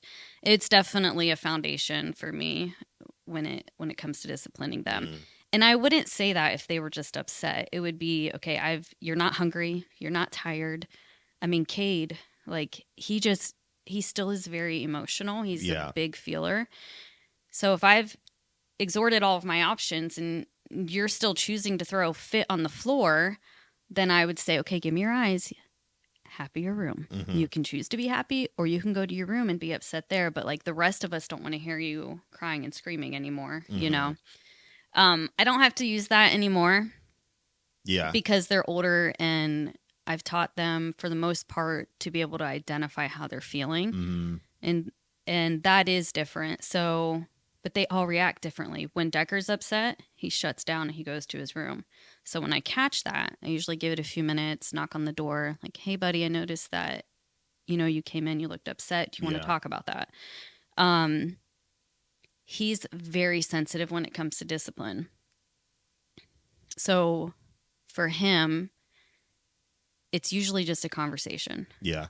Now, recently there are things that we're growing in with, your choices have consequences, but I don't feel like it's ever heavy-handed, and my heart is that they never feel shame. Like Yeah. they're going to mess up. I don't want to say expect it, but I do. Like yeah. they're human. Oliver is words. I think identifying their love language probably helps Okay. in how to discipline them. If Oliver does something wrong and you say to him, "Oh my gosh, Oliver, I can't believe you did that. Like, bro, you're a failure Mm-hmm. or you should know better." It's gonna hit him hard. Oh my gosh, so hard. And like he still journals about things that have been spoken over him years ago, like Okay. in homeschool. And it blows my mind. Like I'm thinking he's through some of, maybe a situation where somebody told him he was skinny, Yeah. ugly and skinny or whatever. And it had been a kid in a playground in 3rd grade. And he remembers it. Mm-hmm. And in his mind, that is something that he has to continually fight still. So I watch my words with him. Mm-hmm. And he's more of my people pleaser, so I have to be careful with that too, because I don't want you to do something just to please me. Like Right. I want you to know why you have to shower every day. It's not for me. I mean, it Yeah. is, Yeah. but like it's for you too. Yeah. Yeah. And Cade's more strong-willed and stubborn, Mhm. so for him, I usually have him write sentences. Like if he's had several warnings, I'll say, "Well, do you want to write sentences? Because we've talked about this a lot. You're still Acting out, if you will. yeah, or- unplugging the Xbox when Decker's playing. Like Yeah. that's not appropriate behavior or whatever." And and that works. I don't know. Someone asked me the last time I spanked them, and I had to laugh because you and I talked about that not too long ago. I don't know when too old is to not. I mean, I probably wouldn't try to spank Decker at this point. He'd probably laugh. He probably would. The kid's a giant. I'm not kidding. But yeah, there was a moment where I don't know. There was just something going on with them, and listen, testosterone's a real thing. Yeah. So we are in that phase and stage of life, and it's unique, and you just don't know what each day is going to hold until the morning of. Yeah. But I feel like sometimes they just need realigning, and sometimes that does include the spanking spoon. Yeah. I don't know. But I feel like that's always kind of like a last resort. It really is. Like you're more better with your words. You're more better with like kind of like the happier room comment. Yeah. But now it's different because as they grow older, I mean, I feel like you could probably still use that on Jude, maybe Cade, maybe even Ollie sometimes. Like, but it takes a lot to get to that point because they are great kids. I think they've learned when they're upset to take some space. Yeah. Jude is learning that still. I mean, he's 8, and I think 8's a hard age. They have big emotions. They know how to express their feelings. And for me, for like Jude being 8, it's okay. Like when he gets, bless his heart, he does the least amount of chores. Okay. Andy calls me out on it all the time, and it's true. I don't know if he's the baby, and it reminds me of you a little bit because I remember Liz and I like always feeling like you got away with everything and we were doing everything. Yep. But Jude doesn't feel that way. And one time I wasn't home, but one evening Andy had asked Jude to load the dishwasher. And Jude was in a sassy mood and he said, "I don't know why I have to do everything around here," and slammed the door or something. And so when something like that happens, I usually follow him. Like, I'm not going to yell at him for slamming the door. Like, that is just a symptom of something else that's going on inside of him. So you go down and talk to him, like, okay, what are you feeling? And it takes a while to get it out of him. Yeah. Like, I'm mad because I already did my chore today. You know, it could be something like taking out a trash bag. Like, yeah, you did do that this morning. Thank you so much. There's a lot of chores here, and you know, sometimes we ask you guys to do more than a couple each day. And I said, Dad probably doesn't know that you already did something this morning because he wasn't home, you know, and just try to like talk him through that. And I'm like, do you think that he would mean to frustrate you? No. Okay. Next time you're upset, what's something else that we can do instead of slamming the door? Walk away. I'm like, yeah, that might be a better choice. You know, I think so much of it is just coming alongside of them and helping them identify. Like, nobody taught me how to identify what I was feeling. Yeah. And I think if I was feeling something negative, it was frowned upon. I remember being young, like third or fourth grade, and I wasn't a crier, but I was crying. And this person said to me, "What are you crying for? You need to stop crying. Everybody else is going to look at you because you're crying. Do you want people to look at you because you're crying?" And that was a moment for me where I was like, nobody will ever see me cry again. And hardly anybody ever did. And it wasn't until Craig unpacking some of that for me where he's like, crying is not a bad thing. Like, there's power in your tears. And I never want the boys to feel like what they're feeling is wrong. Like, how you feel is validated. I just want to figure out what got you to that feeling. Yeah. You know? And it's okay to cry. It's okay to be angry. It's okay to be whatever. Let's just figure out what got you here and how can we get you through that. Yeah. I think something too for me with them, I've lost friends over the way that I parent. Some people call it gentle parenting, but if I look up the definition of gentle parenting, I don't think that I fall into that category because from my understanding, it's a lot of empathy. It's not having discipline. But because it's relational, it looks weird to other people. And somebody had said to me once, well, you're going to have to stop being their friend and be a parent. And I didn't even say anything back to that because I'm like, I don't even know what to say to that. But if they can't come to me now, why would I expect them to come to me later? Yeah. if I don't have some kind of friendship connection with them, some relationship built with them now, they're not going to come to me when they have trouble as a teenager, or when they mess up, or when they lie, or when they need Right. help. Like it's unrealistic, I think, to expect that. And that's something that is not easily balanced, because there are times where, and Andy's really good with balancing me with this, because I can be too soft. Mm-hmm. I can go too far on the friendship side, and he'll say, "This is the fourth time. Yeah. Like, how can we navigate this?" Or, if they haven't, one of the rules is like, you need to shower, you need to eat, and have your room cleaned up before you get on any kind of electronic device. Right. And we went through a period where that wasn't happening, and I'm being lenient. I'm home, like, whatever, it's fine. I'll remember to have him do it later. And Mm-hmm. he had come to me once, and, he said, I feel like it's dishonoring. Like, they know that these are the rules. I don't think it's too much to expect from them. And they're pushing you, like, they're pushing that boundary. Mm-hmm. And it took me by surprise for a minute, because my natural response would have been like, no, it's fine. Yeah. But because I'm co-parenting, it would be wrong for me to do that. I So gotcha. I have to go, okay, I was like, let me look at that. And he was right. Yeah. Like, so.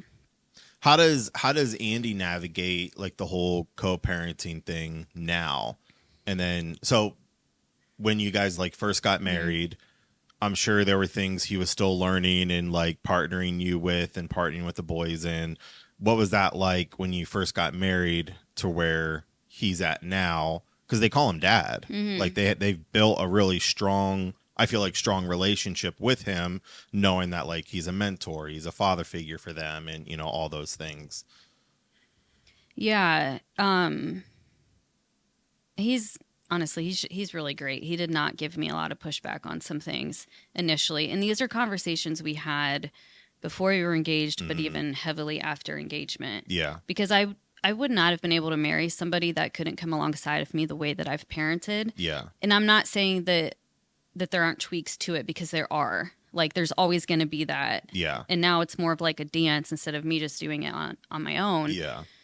But one of the things for me was I didn't want him to discipline them until he had a relationship. And I felt like that was important to establish trust. Mm-hmm. I don't think that he expected that. Okay. And I feel like there were probably moments where that was hard for him. Yeah. Because if you're sitting there and, you see, for me, it's like he looks at me as that's my wife. Yeah.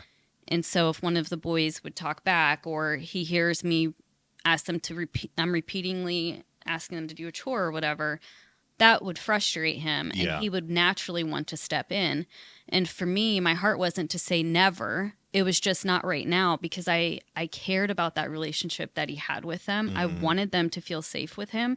And the only way they were ever going to feel safe with him is if they had that friendship and relationship built first. Okay. If you come in heavy handed and you're like, well, I'm the man of the house now, Oh, they're instantly attitude, reserved and Yeah, or- walls go up and don't do that again. Your mom said stop. Like, those first couple years, you're creating that boundary, those foundations. And I wanted them to be relational. And I feel it's easier. How do I word this? I think it's easier for them to understand his heart now, because they have that. So yeah. when he comes back and is like, hey, I've asked you 3 times now to grab your shower, I'm starting to get a little frustrated. Can you please go get your shower? Oh, yeah, I'll go get it now. Yeah. Versus them starting to build these walls up. If he would have just came in heavy handed day one, go get your shower. Your mom already said that. Like, do you see the difference? Different dynamic and understanding someone when they tell you what to do. Yeah. And you have a relationship with them, as opposed feeling like a stranger is telling you what to do. Yeah. I feel like that could create a reactionary of like pushback. Yeah. Like, or resentment. Resentment. That's it. Yeah. For sure. Yeah. So now that they've built a relationship with him, what are some things that you've seen Andy grow in, as far as like maybe patience or better understanding? Because like as you said, that's a constant conversation that you guys have as husband and wife. But yeah, what I'm just curious to know, like, Okay, because I'm sure it's exciting, and I'm sure and I would love to hear like his side of his the side, story with that yeah, question. I'll answer in a way that I think is safe. yeah. We love you, Andy. So one of the things that initially was hard, and this we talk about this and it's funny, so I can say this, is he has RBF. Mm, Okay, so there are times where I'm watching the boys' reaction and I'm watching his face, and they'd be like, "Is he mad at us?" I'm like, "No, he's not mad at you. You know, like he's just had a long day. mm, He's just staring at you because he's zoning out, like not because you did something wrong." yeah, I think an area that he's grown in that specifically is realizing that facial expressions matter. yeah. And he's had to work at that, and his tone, because he was, and I love saying this because when we first got married and you're around each other all the time, Mm-hmm. he's very monotone, and it's like deep monotone. And so there was even times for me where I'm like, "Are you okay? Like, are you upset?" Mm-hmm. No. Okay. And so to watch him grow in that, Yeah. and I don't want to say lighten up because it's not like he was tense. He just Just adapt to monotone. having people Just around. yeah. Yeah. That's definitely one. And watching him learn how to parent has been rewarding and fun because he didn't know how to do that. He Mm, wasn't, he's never been a dad from birth, from a child from birth up. yeah. And you learn so much of that in the early years. And watching him come alongside them now, or he'll be the one to get up and go after them if somebody's upset. Like, "Hey, buddy, what happened? Do you want to Yeah. talk to me about that?" And that's taken some effort on his part. The boys were not open to that initially for a while. He would ask them, be like, "I just want to talk to mom," Mm, you know? And now they'll be like, "Hey, can I talk to dad?" yeah. Or if he goes down to talk to them, they're opening up. And that's been really cool to watch because a lot of that comes from him growing in that relationship and Yeah. friendship with the boys. And being patient with them too. Yeah. I feel like patience is a big one. So switching gears a little bit, going over kind of like momhood, Andy, husband and wife, kids. You eventually decided to put your boys into homeschool. Yeah. Move that a little bit closer. You can drop it a little bit. That's good. There you go. So transitioning to homeschool, what was that process like? What made you want to do it? So yeah, share about that a little bit. I said I would never homeschool, which is really ironic. Okay. I never saw myself having the patience or even the skill set for it. Um, what got me there was the current school district that we live in. Mm-hmm. We had, like I said, we had a great experience at Schultz, and I think I was a little naive to expect that from almost Another. every school district. From what I had heard, I wasn't really planning to send the boys to Dempsey. Okay. So I knew at some point I was probably going to be looking at different schools or other ways of education for them. Unfortunately, where we live, it wasn't good. Decker had been bullied off and on, and he's a gentle giant. Mm-hmm. The current administration at the time basically told him to learn how to fight. And obviously, we don't agree with that. Yeah. Jude is a little dyslexic and struggles with reading. Had an IEP for it, and where we live now, they basically were like, "We don't care." And I don't know if they legally can do that. Like looking back, Mm-hmm. I think you have to honor IEPs. What's IEP? It's an intervention. Maybe it's education protocol. I don't know. But it gives them some extra help or tools. For example, Jude had extra reading classes at Schultz. He was in like a special reading group 20 minutes a day. Like extracurricular activities to kind of help them develop Yeah. a little bit. Or like Decker had one for his ADHD, but also for fast processing. So he really struggled to pass tests if he had to read it. But if a teacher read him the questions, he would ace it. I was like that. So his IEP helped him with that, and he would have an aide or a teacher Okay. read his test to him. Yeah. And the school gets money for IEPs, so Okay. I don't know what the big deal was with the district that we moved to. Um, and honestly, the Lord just started stirring my heart. And I remember when he started doing that, and I said, no, I'm not doing it. Like, I enjoy working. I was Yeah. working at the church. I loved my job there. Yeah. I felt like we had a good balance. Like, I'm married, things are going good. Like, how dare you throw this at me? You know? I And do not want to homeschool. yeah, I never saw myself as a teacher. Okay. And I honestly wasn't sure if it would be good for the boys in my relationship. Yeah.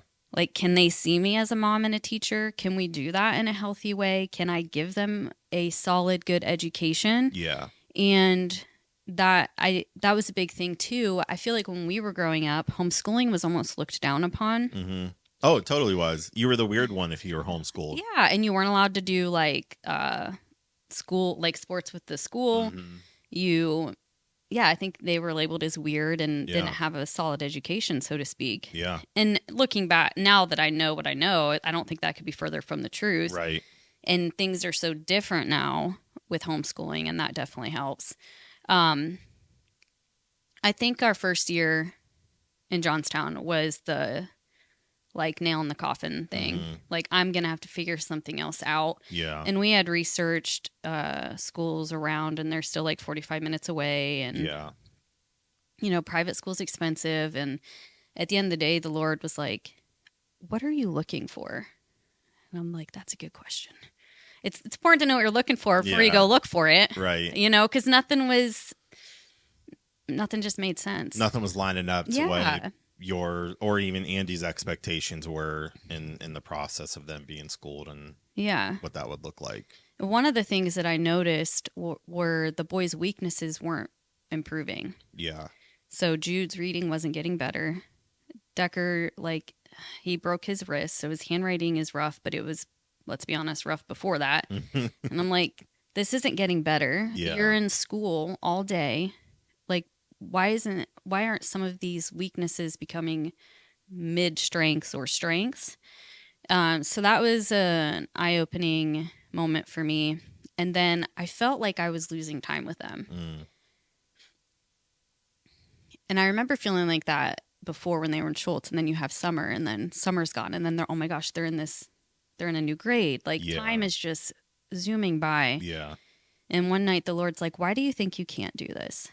And I was like, I don't know. And I started talking to Chelsea Deal, Mm-hmm. Kristen Robinson, like people that have been doing it.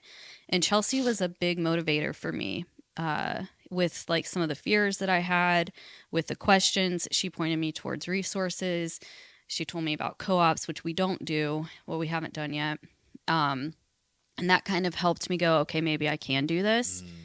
And once I started digging into the curriculum, I think I had a fear that I wouldn't be able to teach beyond what I know. Okay. For example, I'm not teaching pre-calculus. Yeah. Like, I can probably do some of the algebra, but if I can't teach it to them, how will they learn it well, kind of thing. Right. And that's just not how it is. Like, I was worried about that for nothing. So I talked to the boys about it, and I said, hey, I'm kind of thinking about homeschooling. How do you guys feel about that? You know, and they had a lot of questions. Like, one of them was friends. One of them was sports. Okay. And once we were able to work through all of that, they wanted to try it. And I remember Jude's like, is it forever? I said, no, it doesn't have to be. But if we do it, we need to at least do it for 6 months. And that would have been the end of that first term. Okay. So if they didn't like it, then I could re-enroll them after January. And then they would finish out, you know, Okay. the latter half in public. But it's been great. They take the state testing, which they don't have to. And that's just something that, or Ohio doesn't require that, but it's something that I have them do. And it's more for me just to make sure that they're where they should be for their grade level. Yeah. If they were to ever choose to go back, I would want them to be like set up for success, not behind by any Yeah. means. But yeah, we're 2 years in and they want to do Has it really been 2 years? Yeah. Oh my gosh. It This is doesn't our even second feel like year. a year yet. For me at least. Well, it I'm feels not the one teaching them though, but They're really good. I They seem to be they are thriving Yeah. in it, because it's not like going to a public school where you're there for 8 hours a day Hmm. sitting on your butts learning whatever you're learning. They're doing, I mean, homeschooling is what, 2-3 hours? Yeah, I mean, it depends on where we're at in the year. Okay. I feel like it's a little heavier beginning mid-year, Mm, and then it kind of starts tapering down a little bit. okay. And that's just goals, more or less goals that I have for them. Okay. I don't think that there's anything wrong with public education if that's what's best for your child. Mm-hmm. For us, this has just worked better. Yeah. And I like I will say this, I feel bad for teachers today with these massive class sizes. Yeah. I think it's impossible for a teacher to give one-on-one to 27, 30 students. Some of them have more than Oh, that. yeah. And expect these students to come out with a solid education or understand every concept you've tried to teach them. Yeah. And that's no fault to the teacher. Right. And there's a lot of parents that don't have the opportunity to homeschool, Right. especially today. Like most homes have two working parents, and Yeah. there's nothing that they can do to change that. So I do feel honored and privileged to be able to have that opportunity. Mm. I think what a benefit for us has been able to customize curriculum for each child. Oh, okay. So the first year, I just needed something simple that I could run with. And Chelsea had told me about the good and the beautiful. So I did that. And there were things about it that I didn't like. So I started researching, let's say other options for math. Mm-hmm. The good and beautiful does something called spiral math. And Decker and Oliver hate it. Like Okay. they're very good at math. They don't like it. For them, they learned multiplication. Like they're done. They're ready to move on to the next thing. They don't want to learn about multiplication, learn about division, go back to multiplication, touch base on subtraction. Like that's Okay. not how their brain Yeah. works. So I found a different curriculum for them for math, and I've been able to customize different subjects for each kid. Okay. Like Jude, he's struggled with reading. So this last year, we have our reading time together and I'm working with him, but then I also added in Hooked on Phonics, which has been a game changer for him. And that really helped him get to where he needed to be. And he still has some extra things he's going to even do through summer, but that you don't have those opportunities as much in public school. Yeah. And I feel like public school is very pass or fail because it has to be. Yeah. Whereas being able to homeschool, okay, Cade's having a little hard time understanding multiplications past 6. We can revisit that next year. And like I'll probably start with that first with him with math and then slowly work in the other stuff that he should be learning for 5th grade, Yep. And you can't, like, there's nothing that beats the freedom of it. Yeah. If we want to go somewhere, But we can take you've it with taken them us. on field trips before, Yeah. and I'm sure, I think that's something. I remember, I think we might have been in, or at least I was still in Brookfield at the time, and I was having trouble with the principal, Mr. DeMarco. Yeah. Anyway, I eventually got kicked out of Brookfield, and then there was a thought of like, well, would you want to be homeschooled? And I thought, I don't know if I have the mental tenacity or structure within myself to do schooling every day. But it's always been an interesting topic, and it has become more and more popular just because the way the government was managing public schools, and basically them saying like parents don't have a right over their kids, and like that is not okay. And I don't even have kids, and I can sit here and tell you that is jacked up. So raising your kids, or starting to homeschool them, having that place of freedom, it's where obviously you have like a schedule that you have them go by and do their work and learning and stuff, but then taking them on field trips and taking them to places, I think is super rewarding for them, because now it's kind of showing you that it works more. Like, and you do have the time, you do have the freedom, and to navigate these things and such. So in the sense of kind of backtracking just a little bit, but in the sense of providing freedom for them, what has that process looked like, and how have you and Andy partnered in that to make sure that, like, that they're safe but also letting them explore their personalities and, you know, who they're growing into and becoming in like that sense of freedom. So do you mean like freedom kind of with age, or like if somebody wants to ride their bike down the road? Both. Okay. So gaming's a big thing, Mm-hmm. and they all like to game, but I would say Decker and Oliver are like, we have to give like cutoff Yeah. times, or they would live in front of the Xbox or their phone. Yeah. But along with that comes internet safety. Mm-hmm.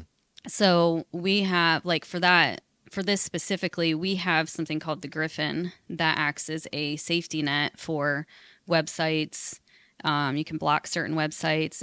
It shows you what they've been on, where they've been, how long they've been on, Mm-hmm. and stuff like that. But there's still ways around it. Like if they're off the internet or our internet's not working and it goes to data, you can't control any of that. Mm-hmm. So to give them their freedom with gaming, and specifically Roblox, because that's a big thing in like parent life. There's a lot of things that they could be exposed to. There's a lot of things that could happen. There's different chats you could get in, Oh yeah. and you can have all the safety nets up, I feel like, in the world possible to have, Yeah. and still something could happen. Yep. So they're 13 and 12. They, at 13, you can get on this online chat now, or maybe it's not online. It's called video chat or something. And Decker really wanted to do it. And so I'm like, okay, let's talk about that, you know, because he's 13 now. Like, Yeah. he wants some more freedom. And I'm good with that, but that brings up other conversations. Yeah. And because of that specifically, we talk about the boys regularly about internet safety and the things that could happen. Even Jude, who's 8, like, it's important. And that sounds crazy, I think. No, it's not crazy. I just listened to a podcast. The Sean Ryan show had Tim Tebow on, and if you haven't listened to it, I'll send you the link. Okay. It was rocking my world. But basically, in a nutshell, you know, Roblox is one of the largest gaming platforms for sexual predators to come on. And basically, I mean, Tim Tebow's foundation is phenomenal in everything that he does. But he breaks down like how these predators, if you will, they're actually becoming like more organized as like a crime mafia family, basically.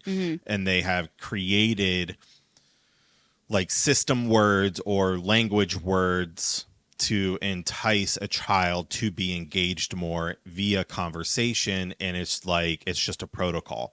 And he showed dozens of examples. Like one of their directors was, they went through like a seminar, and the director went home talking to their kids like, hey, have you ever had some of these words pop up in your video chats or in your, you know, chat rooms or whatever? And they were like, oh yeah, it just happened today, and literally showed them the chat, and it was word for word of what Wow. these people are doing. And so yeah, it's very bad right now. There was a graph that he showed. There were just in, because Tim Tebow he talks about a lot like how all of this is happening right in our backyard.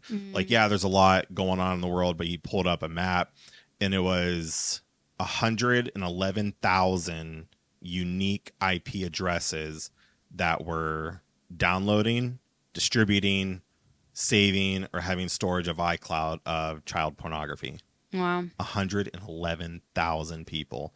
And so, yeah, just to say all that, like, I know you and Andy are super protective, but to engage in that with your boys and converse with them, like, what are some things that you talk about them with?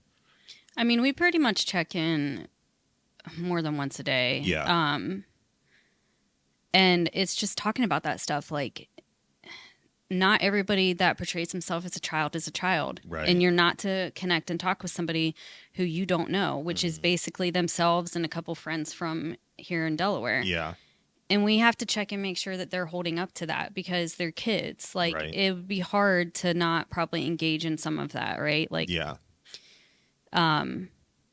I think we just get specific too. Like, I tell them, there was a couple stories in the news recently about minors who had been in Roblox, And at some point, this person starts sending explicit pictures of themselves. Mm-hmm. And the grandmother walks in to check on their grandkid and sees, all these pictures of their privates up.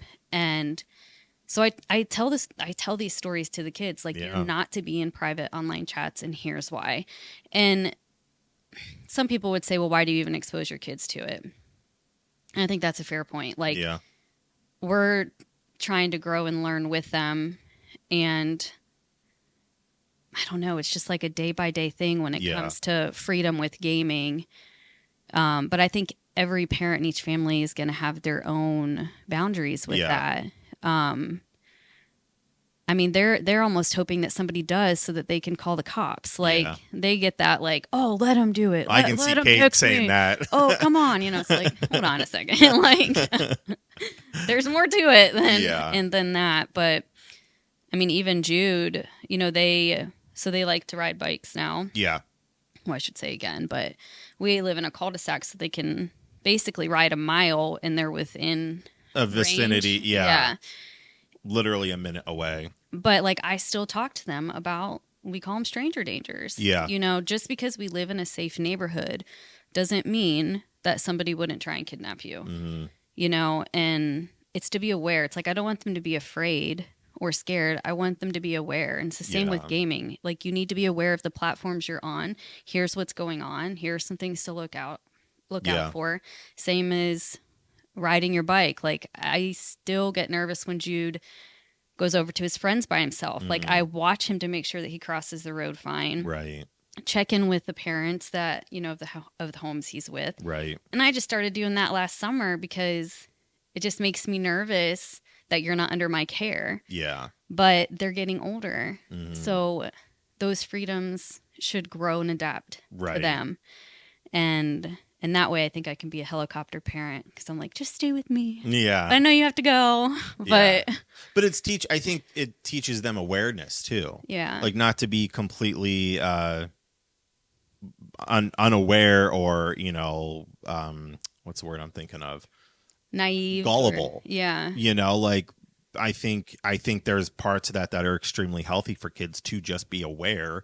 Like, because I remember, like, we grew up in the country. I mean, we were like deep country where I wouldn't ride my bike a mile. I'd ride it 20 miles round trip. Yeah. Like, I remember me and the friends, we left our house in Carrollton, rode our bikes all the way to downtown Delroy. Yeah. Like, and that's just wild. That's a 20-25 mile round trip easily. Yeah. But that was the life. Like, it wasn't, I mean, I'm sure there were still issues, but it's like, it wasn't aware, if you will. But Yeah. it was just in it. Like, I remember Liz and I one time walking when we lived in Delroy, sorry.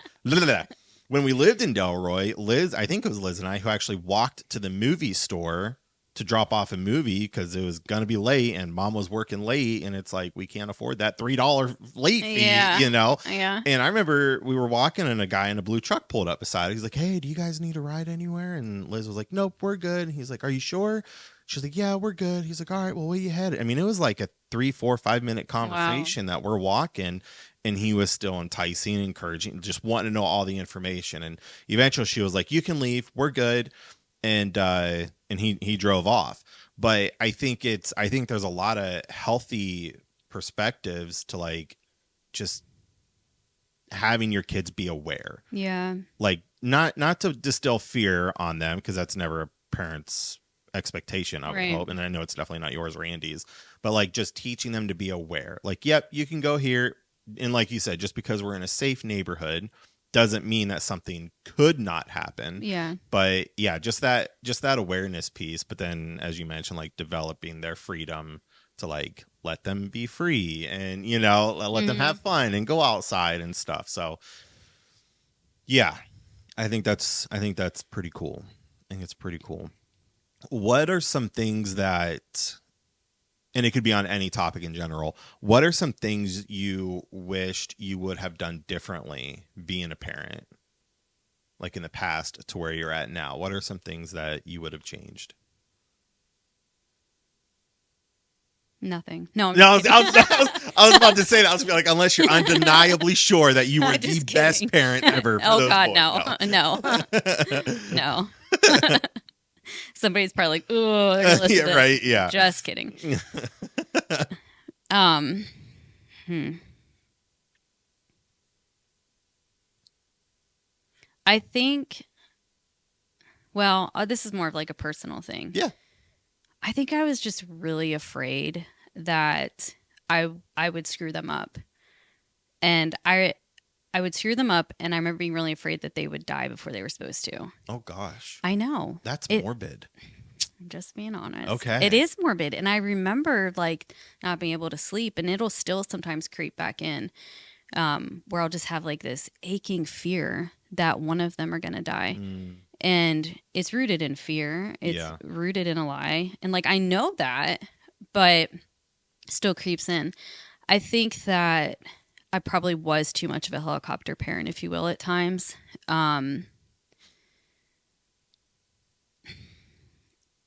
I I think just looking back, like they were okay, and they're gonna keep being okay, Mm-hmm. is the truth of it. And realizing that I remember thinking that their behavior was a reflection of my parenting. Okay. Kate's having a meltdown in the grocery store. Somebody's probably like, "Oh yeah, have another one." You know, Yeah. seeing me pregnant, like can't even control the Yeah. three you have, like, and you're pregnant, like, you know what causes that? Like the amount of Yeah. times I heard that. So, um, realizing that behavior is behavior, and it's not always a direct reflection of your parenting. Yeah. I think that would have caused me maybe to do some things different when they were younger, and not be so tense. Mm-hmm. Like just relax a little bit more. Yeah. Um, And know that they're kids, they're growing, they're developing, like that sort of thing. yeah. Okay. And when when I see a child having a breakdown in the store, I feel bad for that mother. Yeah. So I'm like, man, are they hungry? Are they tired? Or are they just being a toddler? Yeah. Like all those things are possible, but doesn't necessarily mean that they don't have discipline or structure in their home. I mean, Mhm. sometimes it does.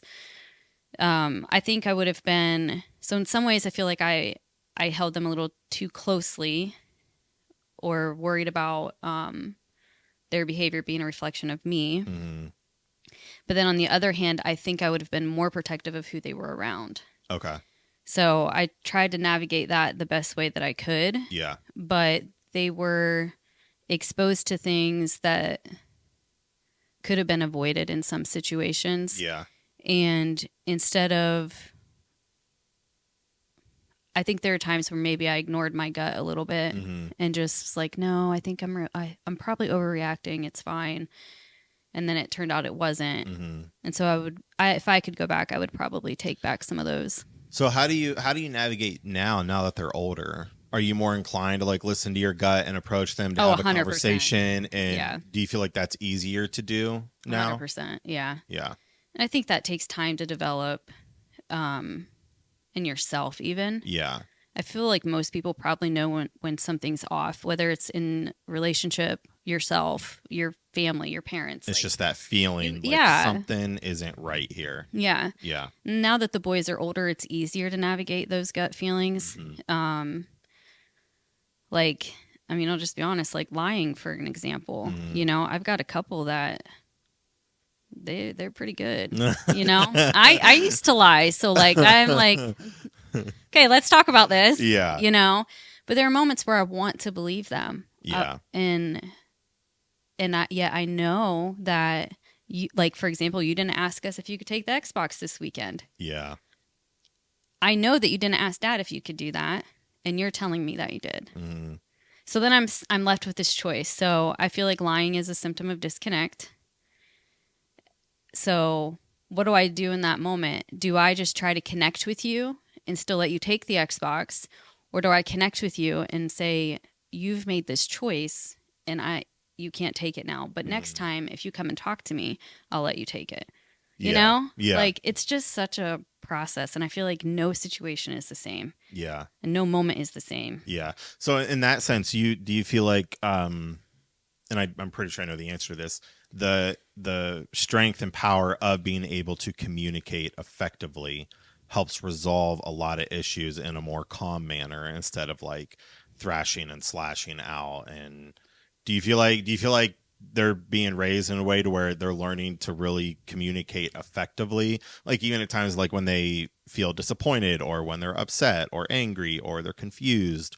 Like what was do you think they learned and developed that from the way you manage communication with them or the way Andy has learned to manage communication with them? Do you feel like they're growing in that? Yeah, I think communication's everything. Mm, Um, and that's in our marriage and with the boys individually and together as a family and even friends that they have. yeah. I think it's hard. I think it comes back to being able to identify how you feel too, though, Mm, because you can.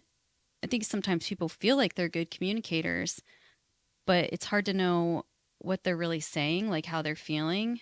I don't know. Does that make yeah. sense? And so with the boys, like for example, this one situation with the Xbox, it happened a few times, and it really threw me off. And so when I sometimes like when I don't know what to do with that, I'll reach out. Like I Mm, have a couple of very close friends that I'll say, "Hey, what do you have any wisdom for me here? Like mm, what worked for your boys or what worked for your kids?" mm, And they have grown adults now, but I think it's important to have people in your life that you can go to as yeah. well and say, can you give me pray for me or can you give me Give me some some insights advice on and this? yeah. But I will say that it's not safe to do that with everybody. Right. And that is something that I learned from my childhood. Mm-hmm. I felt like everything that I did was exposed to the world wrong, bad, ugly, and a little bit of the good, Mm-hmm. you know? And I never want the boys' mistakes to mark them Yeah. in that way. But the Xbox thing, so this one, it took a minute to get it out of him, Yeah. like what was causing this. And it was probably the first time that Andy was with me in the room while I was trying to draw this out. Okay. And Andy's learning how to do that. Yeah. I can't expect him to just know how to do some of this stuff. Yeah. And so we were doing it together and it was just silent. And so in my heart, I'm like, okay, is this awkward for him because Andy's here now? Because Mm-hmm. it hadn't been that hard up to Okay. that point. And I realized that there was a new level of vulnerability for them to be open with Andy in the room. Mm, okay. And so it took some time sitting there, pulling out like the feelings. And it came down to him feeling, I think left out was one, um, unheard. Mm-hmm. He was treated like a kid, like a baby still, Okay. and not enough family time. And it would have been like, here's something that I've tried hard to do with them is to not project my feelings when they say that back on them. Yeah. Because it'd be easy to go, how can you feel that way? We just had a family game night Yeah. Friday. Or, well, that's not true. Like, I feel like to say that is so debilitating to anybody. Like, you're basically saying how they feel doesn't matter, Yeah. in my opinion. And so it's just acknowledging, okay, I can see how you feel that way. Mm-hmm. What are some ways that we can get through that? How can I help you not feel left out? Yeah. Would having more game nights help? And once we got through that, it was never issue again. Okay. So it's just like one of the many stories, but it's always amazing to me how if you get to the root of something like that, it will dissipate the issue Yeah. for at least so far in my experience. Yeah. That's good. That's really good. We're gonna wrap up here in a few minutes, but what are some for any new parents or parents that two people coming together now they're co-parenting together? What's some words of advice or words of wisdom for people? Or what would you tell them if they're having a hard time or a struggling time, or in your experience and growth and different revelations here and there? Like what would you say? I mean, there's a lot to unpack there. Do you want me to talk from a single mom? there Do is you a want me to lot talk to as a unpack. co-parenting? Do you want me to talk about? Oh, Okay, well let's break that down. Okay. Single moms. What would you Man, what would be words of encouragement to them and for them? I would say, Because how long were you a single mom for? 4 years? I mean, I Paper wise. okay. Paper I'm like, I wise. feel like I was single Yeah. doing it for a long time. Yeah, paper wise. Um, 5. 5 years? Mhm. Okay. So in that 5 years of being a single mom raising four boys, what would you tell single moms today who may or may not be in the same predicament that you were in? Yeah, I will say feel like I have to say this because when I was married, I felt very much in that alone and single. Mm, So for me, that goes beyond just paper. yeah. Um, I think to try and enjoy your kids, and it's really hard to do that, especially if you're working. Mm, And you're at the end of the night, you tuck kids in, and you've got dishes and housework to do, and then you lay in bed and you feel lonely. And yeah. it's like, I'm doing this by myself. This isn't what I had pictured for myself, and it's hard. Like, I think just acknowledging that it is hard, Yeah. and to not be so hard on yourself. It's okay if the dish is sitting there for a couple days, and it's okay to ask for help if you need it. Like, nobody's expecting you to do all of this by yourself. That's not Right. how it was designed. And to figure out what works for you. Mm-hmm. There's a lot of voices you could listen to. And I think choosing the right voices is crucial. Choosing people that are going to encourage you and uplift you. Find good community. Yeah. And be careful who you trust with your time, because for me, like, my time, if you're spending time with me as a single mom, I want you to realize that you mean something to me. Like, my time is precious. And there are people that won't treat you like that. And I Mm-hmm. feel like that's important as a single mom, who's wearing all the hats. Yeah. Don't let people pull on you in a negative way. Yeah. It'll drain you. And I would say take a lot of pictures. I I feel like I did a decent job of that, but I wish I had more pictures Okay. of me with the boys when they were little. Yeah. And now there's all kinds of ways to do that with your own phone Yeah. and selfie sticks and set your phone up and whatever. Yeah. And video, like, I look back, and even though I tried to soak in all of that, I still missed parts of it. And maybe it's like that in general. I don't know, but that would be my advice for a single mom. Okay. What about somebody who's going into co-parenting, Man, both with kids and Yeah. your husband or wife? I would say a lot of communication. Yeah. And talk about, so something that was hard for me to adjust to was my space. Mm-hmm. And it was hard for Andy to adjust, but in a different way. Yeah. He went single, quiet house, couple dishes a day, to dishwasher running 2-3 times a day, and 4 rambunctious boys. Like, Yeah. that was an adjustment for him, and his side of that's funny, and good. But Andy's love language is quality time. Mm-hmm. So with homeschooling, being home, not working outside of the home right now, and then having quality time was a stretch. Yeah. Like, I was so used to this routine of work, pick the kids up, spend time with them, do dinner, pick up the house if I wanted, and then it's me time. Yeah. When you get married, you don't have a lot of me time. Yeah. Like, if watching a movie together or whatever, you have to make sure that you're filling each other's needs too.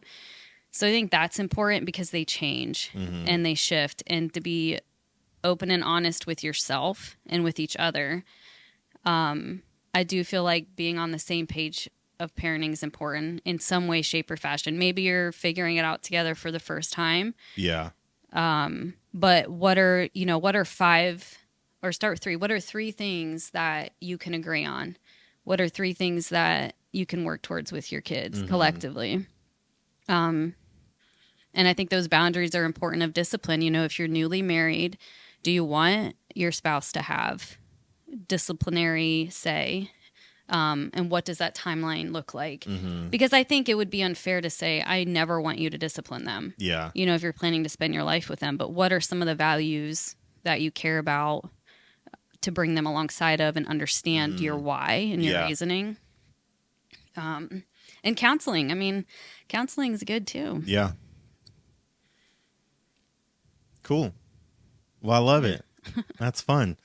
Thanks for coming on the show. Thanks for having me. Yeah. Is there anything else you want to finally collectively say? Or is That was a it? lot. It is a lot. It's a lot Yeah. of talking. It's fun to unpack some of that. That's why I love doing this. So, Yeah. well, that's cool. And thanks again for the coffee. You're welcome. As always, go to bearsdon'tfly.com. You can find all my socials, my links, everything. Subscribe to YouTube, Facebook, Spotify, TikTok, Instagram. Wow. Facebook. I don't know if I said that already, but it's a lot. Mainly YouTube and Spotify. But all right, cool. Yeah. Well, thanks. Yep. It's fun. Cool. That's it.